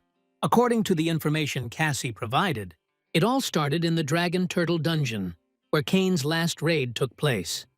The raid was 3 days ago. After the raid, he went out for drinks with the squad. The bar was the last place he was seen. Perhaps that was where the investigation should begin. Maybe we'll be able to find some trace. Although even if there is a trace, it will be almost invisible. The reason Ethan came here is because of Fenrir's sense of smell. If there's even the slightest scent left, he'll smell it, like back in the hospital. Fenrir smelled something. Maybe a magical trace, or maybe just a smell. Ethan isn't sure, but if he's right, the trail might be easier to find here than in the bar, because more energy was manifested in the dungeon. Fenrir showed by his appearance that he had found it, and they went. Meanwhile, Christopher continued to torture Cain. Blood flowed like a river. The creepy experimenter said that the guy was actually the best option. Cain wonders how much longer he can bear this, and if all this pain will ever end. He can't take it anymore. If only the boy could close his eyes and feel nothing. Christopher brings Cain to his senses and tells him that he can't die. After all, if he dies, his sister will replace him. His sister, the one and only. Cain asks weakly not to hurt his sister. Christopher says that if the boy dies, he will have no choice. After all, since they have the same blood, their abilities should be similar. Cain said his sister didn't have powers. Well, Christopher said he couldn't know for sure until he saw it, and laughed. The guy has to hold on. We can't let that crazy guy get to his sister. So Christopher continued his brutal torture. Cain doesn't even know how much time has passed. If he dies like this, his sister will be in danger. No, he has to protect her. But he can't stand it anymore. At that moment, the basement wall shattered into small pieces. Ethan approached the guy and said that his sister was very worried. The hero sees that Cain is in very bad condition. Such wounds should not occur in a person with super regeneration. Although Cain's regeneration level is higher than that of trolls, the damage clearly exceeded the permissible amount. In this state, the body is no longer important. Perhaps the guy has already gone crazy from pain. However, Ethan realized that no. When Cain weakly, inarticulately, but adequately responded to the words, perhaps he would still have time. While the hero is treating the guy, he asks him to be patient a little longer for the sake of his sister. Thank God Cain started to recover a little. He asked if his sister was okay. Christopher approached Ethan warily and asked who she was and how she got here. The madman started screaming that this was his personal place, only his. Ethan looked at the floor and saw a bunch of different body parts. It seemed like there were other people here besides Cain. It's hard to believe this guy did all this. It makes my hair stand on end. The hero asked the guy why he was doing this, and he suddenly calmed down and fell silent. Christopher realized that this was no ordinary guy. Cain tells Ethan to run away quickly. Christopher says our hero is not ordinary, but neither is he. They have amazing abilities. Christopher's body began to take on a horrific appearance. It turned into a huge lump of flesh and blood. So the guy asked what ability our hero had and what experiment they would conduct on him. Crossbreeding is the skill of crossing different plant species to produce one new species. And who is able to do it? However, the man who had the ability to crossbreed hated himself for having such a weak ability. He was going crazy and ended up doing something he shouldn't have. He began to experiment and crossbreed the awakened with each other, but it was not enough. He began to conduct all sorts of experiments on himself and became such a monster. The animal's tentacles began to reach towards Ethan. Cain screamed at him to run away. However, the hero said that it was creepy and beat off all the tentacles. A huge hole appeared in the body of the monster Christopher. However, he immediately began to recover. No, it can't be regeneration. Christopher laughed and muttered that it would be a great experiment. Ethan is incredibly strong, but he's still just a man. And Christopher says he is different, a being that is superior to humans, and weak humans will never reach his level.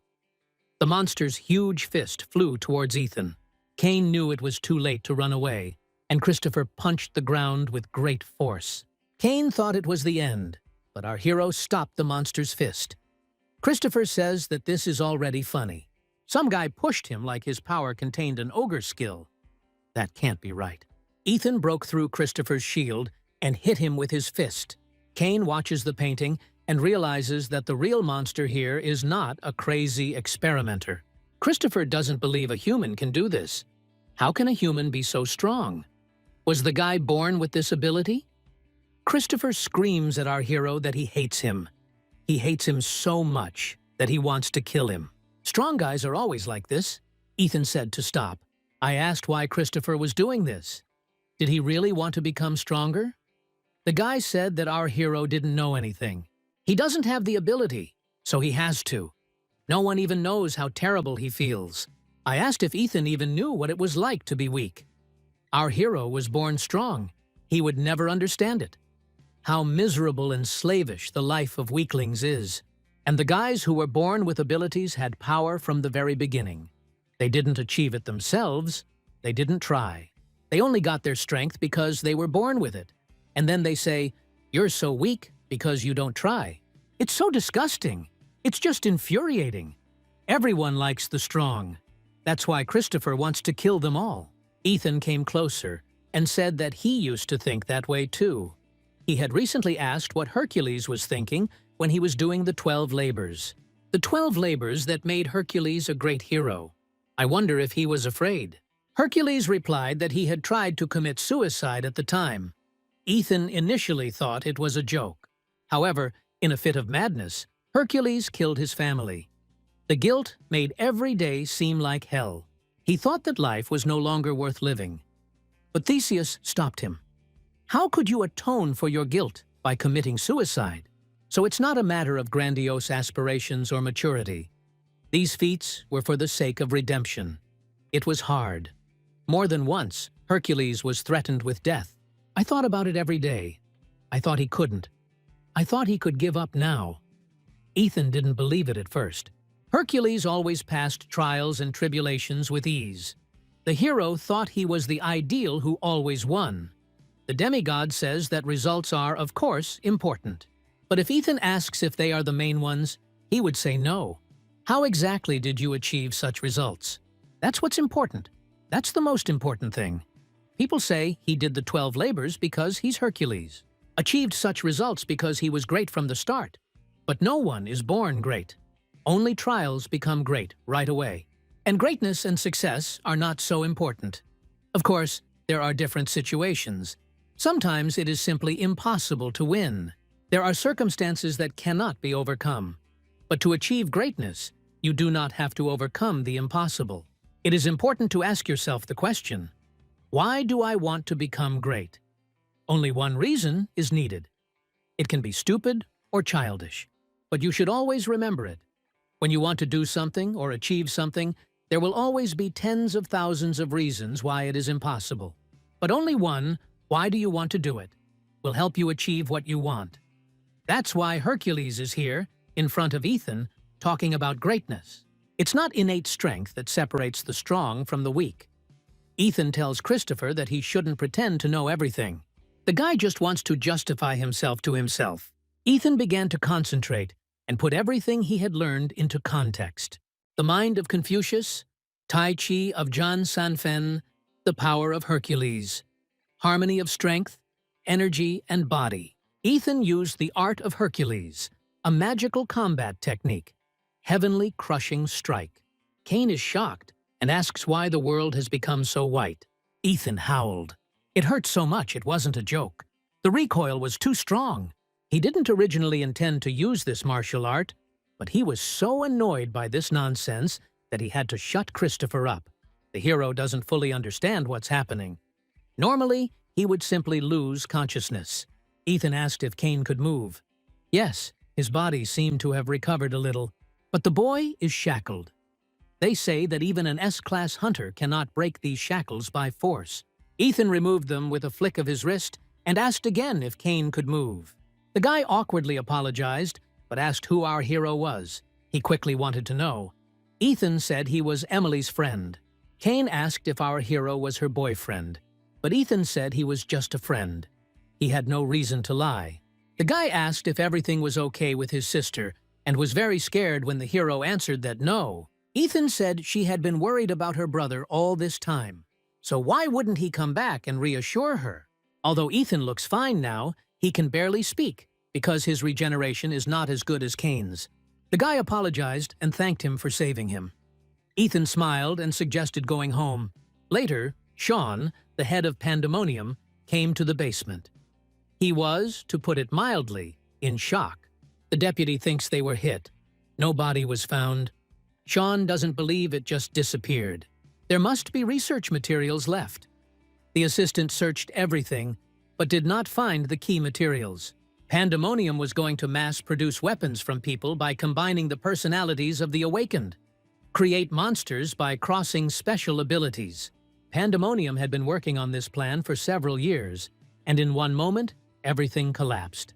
There are not even any marks of a sword on the walls or ceiling. Sean asks what kind of bastard did this. The assistant said that the inspection bureau would arrive soon, and that we had to leave. Sean demanded to know who could have done this. Back home, Ethan was told that Chloe knew everything. Cassie thought her sister knew that her brother was a hunter. He even had a channel on YouTube. The girl did not tell her all the details, but hinted at what had happened. Since Cassie works at the inspection bureau and came to the hunter, she thought that it was worth explaining to Chloe that her brother was not guilty of anything. Although, yes, she is his younger sister. But Ethan had reasons not to tell her anything. The hero did not tell because he did not want his sister to worry. He thought that since she didn't know anything, he supported and protected her. But in reality, she always covered for him and protected him. Cassie said that Ethan has a good sister. Very smart. But he is also a good brother. It's a pity that the girl is not like that. Ethan was surprised that the girl had an older brother. He was even more perplexed when she said that he was 14. He does not age because he lives only in her memory.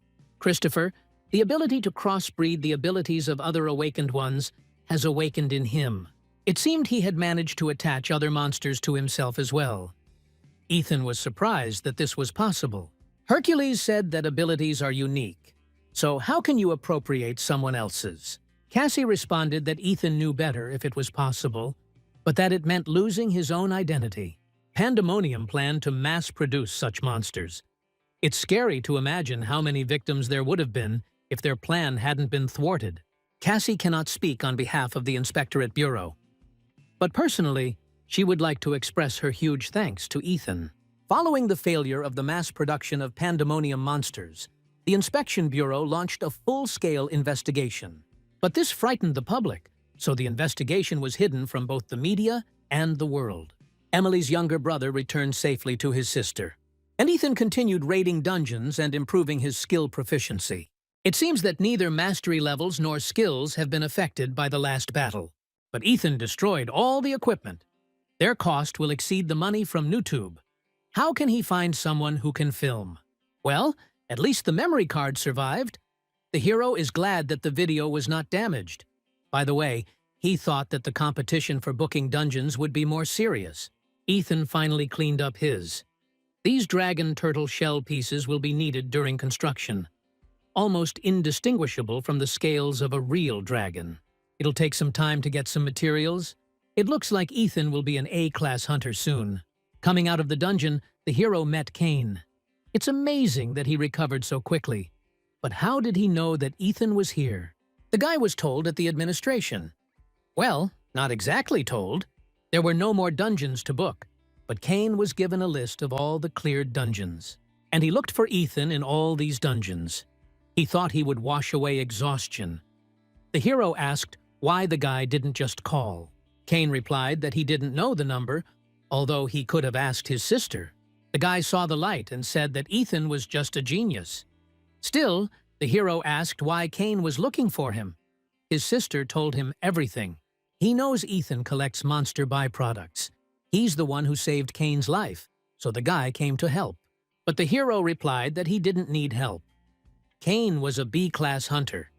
Ethan couldn't just exploit his talent. However, the guy wants to help the hero for free. He heard that the hero helped Emily. Ethan's eyes lit up. The hero refused because his sister was also helping. Cain stopped him and suggested going on a raid first and then making a decision. Cain has booked the Dragon Turtle Dungeon. Ethan is shocked. The Dragon Turtle is so popular that it is impossible to get to. Did the guy kill someone for the reservation? Cain offered to go with them. He would prove that he could be useful, and everything they got would go to Ethan. It doesn't seem like the guy will be put off by a refusal, especially since if he gives everything they get, the hero has nothing to lose. Ethan looked at his broken camera and remembered that Cain was a B-tier hunter, but his regeneration was A+ class. Even if he suffers, he will recover, even from divine beings. So you don't have to worry about it during the fight. Ethan walked up to Cain, put his hand on his shoulder, and asked if he knew how to operate a camera. So they immediately went underground. The hero thought it would be harder. Instead of breaking, the armor seems to disappear. Ethan doesn't understand what's happening. The last time he used the super permissive fist was to hunt a dragon turtle. But Tai Chi's true purpose was that the power dissolved into nothingness. Tai Chi nullified the hardness of the dragon turtle's armor. It fits perfectly with Ethan's skills. Hercules had good reason to recommend it. However, the scales crumbled in his hands. We need to adjust the power. By the way, Ethan asked his friend if the filming was going well. Cain nodded. But the guy was shocked that Ethan killed 20 dragon turtles in 1 minute. The hero said that Cain's salary would be 10 million won, but he won't get any bonuses for watching. Ethan said not to worry. There will be extra pay for working in dangerous conditions.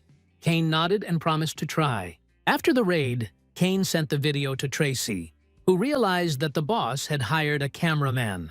Cain is surrounded by monsters and asks Ethan to leave it to him. The guy dodged it deftly, but still got a couple of bruises. The main thing is that he protected the camera. The monsters won't be able to deal with him that easily.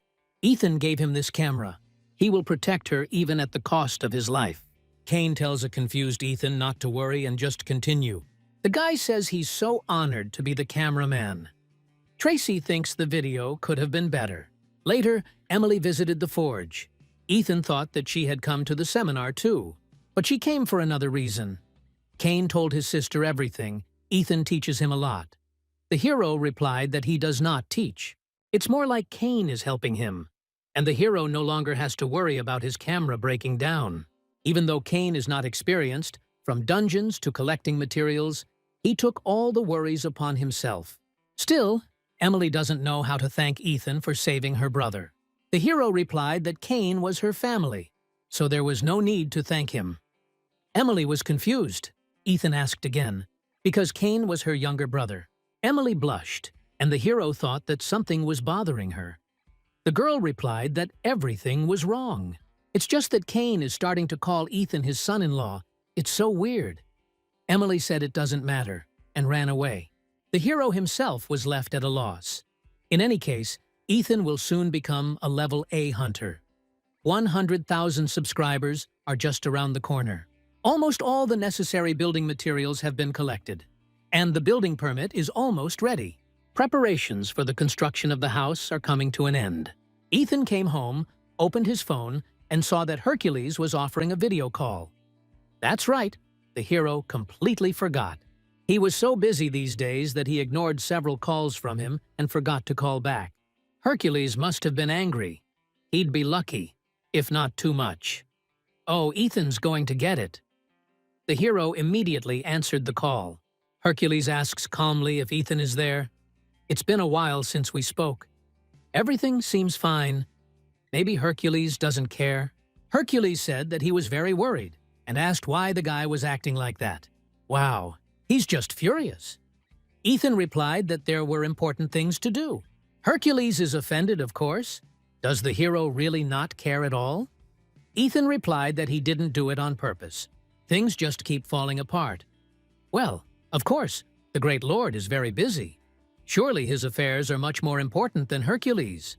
The demigod said his channel had 90 subscribers, but the guy said nothing. But didn't the number of subscribers increase to 100 after the last video? What was Hercules doing that the number of people dropped so much? Well, what happened, happened. Besides, Hercules had a long rest, and today they will train the whole body. The demigod said that if the guy is ready, then they will begin. Ethan did unreal exercises that he was already ready to go to the next world, and Hercules only commanded, saying, "Straighten your back, don't be lazy," and so on. What madness! The demigod shouted that it was impossible to slack off and that such push-ups did not count. There was no need to fool around all this time. So Ethan studied until the very night. The hero looked at his phone. Superpower mastery had only increased by 3%. Ethan feels another level of power, like something is rising up from within. However, it was clearly not strength. The hero can't do it anymore. No joke. He's going to die now. Is it better to use Tai Chi or just die? Hercules asked. Who said it was okay to rest? Maybe Hercules should take up a sword. This training will kill him. Ethan can't feel his body anymore. This bastard is definitely going to kill him. Hercules said the real workout was just beginning. Now they'll do 3,000 burpees. Ethan, out of breath, suggested filming the content instead. So, Hercules headed to the Egyptian pyramids. The Sphinx asked what he needed and why he came. It doesn't matter. The demigod came here to compete in riddles. But just asking riddles is not interesting. So Hercules suggests adding a new rule. That evening, Ethan challenges his friend to a riddle battle with the Sphinx. As far as he knows, there was a video about it on the Sphinx's channel. The first subscriber to guess the riddle will get the right to dinner with the most beautiful woman in Egypt, Cleopatra. That riddle has never been solved. Hercules thought it was impossible. But was there anything impossible for him? Maybe that's the whole point. Hercules didn't quite understand. He asked if Ethan knew Thoth, the god of wisdom. Even he lost to the Sphinx. Although the Sphinx herself had lost to Oedipus long ago, she had not been defeated since. But Ethan said it was even better this way. If Hercules defeated the Sphinx, the audience would grow naturally. Hercules' eyes light up and he asks how to defeat her. But Ethan has no idea. Despite his ability to see everything, Thoth, the god of wisdom, has lost. So how can our heroes win? But their goal is not victory. Hercules doesn't understand it at all yet. Ethan says you don't have to win the fight. They're on YouTube. So all they have to do is present everything in the right light. Return to the present time. Hercules suggested to the Sphinx to add a new rule. Each time the one who answers incorrectly gets a slap in the face. The Sphinx asks if Hercules really wants to die, or if this is some kind of dirty trick. Why then? First she asks 2 questions. Hercules asks 1. Isn't that fair? If the Sphinx answers correctly, it will be able to hit him. Or is the Sphinx afraid of guessing wrong? She was silent for a couple of seconds, and then agreed. Thought it was a great chance to beat up this muscular pig. Good choice. Well, Hercules tells her to ask 2 questions. So, the first question. He was born in water. If he returns to water, he will die. He will come out of water. He will live. Who is this? Hercules thought and answered. A whale. But no, the correct answer is salt. The Sphinx was stunned. She wondered if she could hit him. He could tear her to pieces. Hercules asked if she was afraid to hit him. They had agreed. Oh, come what may. The Sphinx scratched his entire chest. Oh, Hercules felt it. The Sphinx ran back and shouted that they had agreed. Everything was according to the rules. He doesn't argue.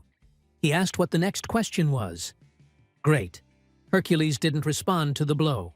The next riddle is lying on the ground and cannot be painted over, scraped off, or covered over. Hercules answered, sand.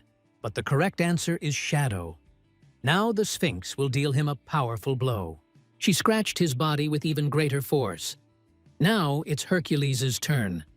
The Sphinx is secretly happy. All she has to do is give the correct answer to whatever riddle he asks. So here's the riddle. The Sphinx knows the centaur. When a centaur is expecting a child, which half of it has a belly? The Sphinx suddenly fell silent. Hercules asked if she really didn't know. The girl asked for a moment to think. The upper part of the centaur's body is human, and the lower one belongs to the horse. Both have organs that can make you pregnant. But which one? The Sphinx cannot believe that there is a question to which she does not know the answer. Hercules really wants to capture the moment. Well, he thinks, now it's his turn to hit. The Sphinx thought that she was finished. He would definitely finish her off. She answered that in both parts. And then Hercules said to hit him. If you don't know the answer, you get hit. Okay, he said it was a riddle, but he didn't say that he knew the answer to it. The Sphinx started to run away, begging for help. She doesn't want to clean up. Well, if she doesn't strike first, Hercules will strike himself. He used Hercules' magic. The second type is a super powerful fist of destruction. Ethan witnessed Hercules' perfect magic. It was awesome. Even watching it raises the level. And the number of views is normal. Instead of 90, there are already 783. Well, the video went well. Luna was told that Stacy was acting on behalf of a man named Ethan Carter. She brought his request to the principal. The woman was clearly shocked and looked at the guy's photo. Her niece asked for a favor for this man. The question immediately arises about what kind of relationship they have. The assistant can't say for sure, but Stacy spends 2 or 3 days a week with him. He thinks it's safe to say they're dating. Alone in the Hunters Guild headquarters, the moon fell into a precipitate. Her niece, who ignored celebrity and powerful heirs, is dating this guy. The girl has grown up. Luna, like her aunt, cannot remain idle. Hercules thanks Ethan. Thanks to him, he got 1,000 subscribers. Apologizes for being harsh. The hero was surprised that 300 more were achieved in one night. Ethan says that he is not worth the gratitude, so he better get up. Hercules is even a little sad. He asks how Ethan came up with this idea. The hero said he would think of something. It just took a long time. Hercules is probably disappointed, so the path will stop bowing. The demigod cried out that it was only natural that the teacher who was building the house was busy. It was his fault that he was in a hurry and could not wait. By the way, Ethan asked what happened to the Sphinx and whether it was dead. Hercules replied that, of course, it was not dead. He begged for help so much that the demigod took pity on him. So he didn't use his full power and struck softly. Well, you could say that the Sphinx escaped from under Hercules' nose, but left something as a thank you. Hercules gave Ethan a subscription to the Sphinx channel. It was considered a gift to Hercules, but how could he use it? So I thought about my teacher. So here, I gave it to Ethan. So the hero can subscribe to one channel for free. Considering the fee, he will save hundreds of billions of won. Isn't that a victory? The best gift. Hercules is glad that the teacher liked it, but the Sphinx gave him something else. He will give this to Ethan too. And then Hercules got a one-time ticket for dinner with Cleopatra. He heard she was a beauty. They say she was just like Aphrodite. So Hercules told Ethan not to be shy and to have dinner with her sometime. The hero sat down in a restaurant, ordered food, but the waiters looked at him strangely. How did this happen? Finally, Cleopatra came and greeted Mr. Ethan. A date with Cleopatra? Won't people think he's crazy? By the way, She is really beautiful. Confucius said that a gentleman values intelligence and does not pay attention to appearance. Or is it her professionalism? From these thoughts, the skill of Confucius increased a little. Suddenly, Cleopatra leaned towards Ethan and proposed marriage. The hero wondered if she was even in her right mind. Cleopatra said that he looked like he thought she was crazy. Well, he won't deny it. The girl asked if he was overdoing it. Ethan replied that, judging by her words, it was she who was going too far. The gentleman's heart skill increased even more. The girl simply said, "What if he really thought about it?" Cleopatra asked if Ethan was trying to be brutal now. The hero replied that he was simply telling the truth. Well, he was the first man to behave like that with her. Usually men are ready to give everything, including their liver and gallbladder, when they see Cleopatra. No wonder. When you see such beauty, you really want to give everything. Intestines, heart, pancreas, take it all. So Cleopatra asked if they would get married. And how did she come to that conclusion again? Ethan thought she was joking, but the girl was serious. Then the hero resolutely refused. Cleopatra asked if he really didn't like her, or he thinks she's ugly. Ethan counters that they can't meet in person, but she asks if love requires physical interaction. Ethan said he didn't, but that it was necessary to some extent. In fact, he thinks it was necessary. That is, he does not feel anything for Cleopatra. More precisely, he does not give in to temptation. If he sacrifices his liver and gallbladder, then only for those whom he truly loves. Cleopatra was amazed. She actually fell in love with our hero. Ethan probably thinks she's talking nonsense, asks if he can't just lie. The skill's mastery level continues to increase.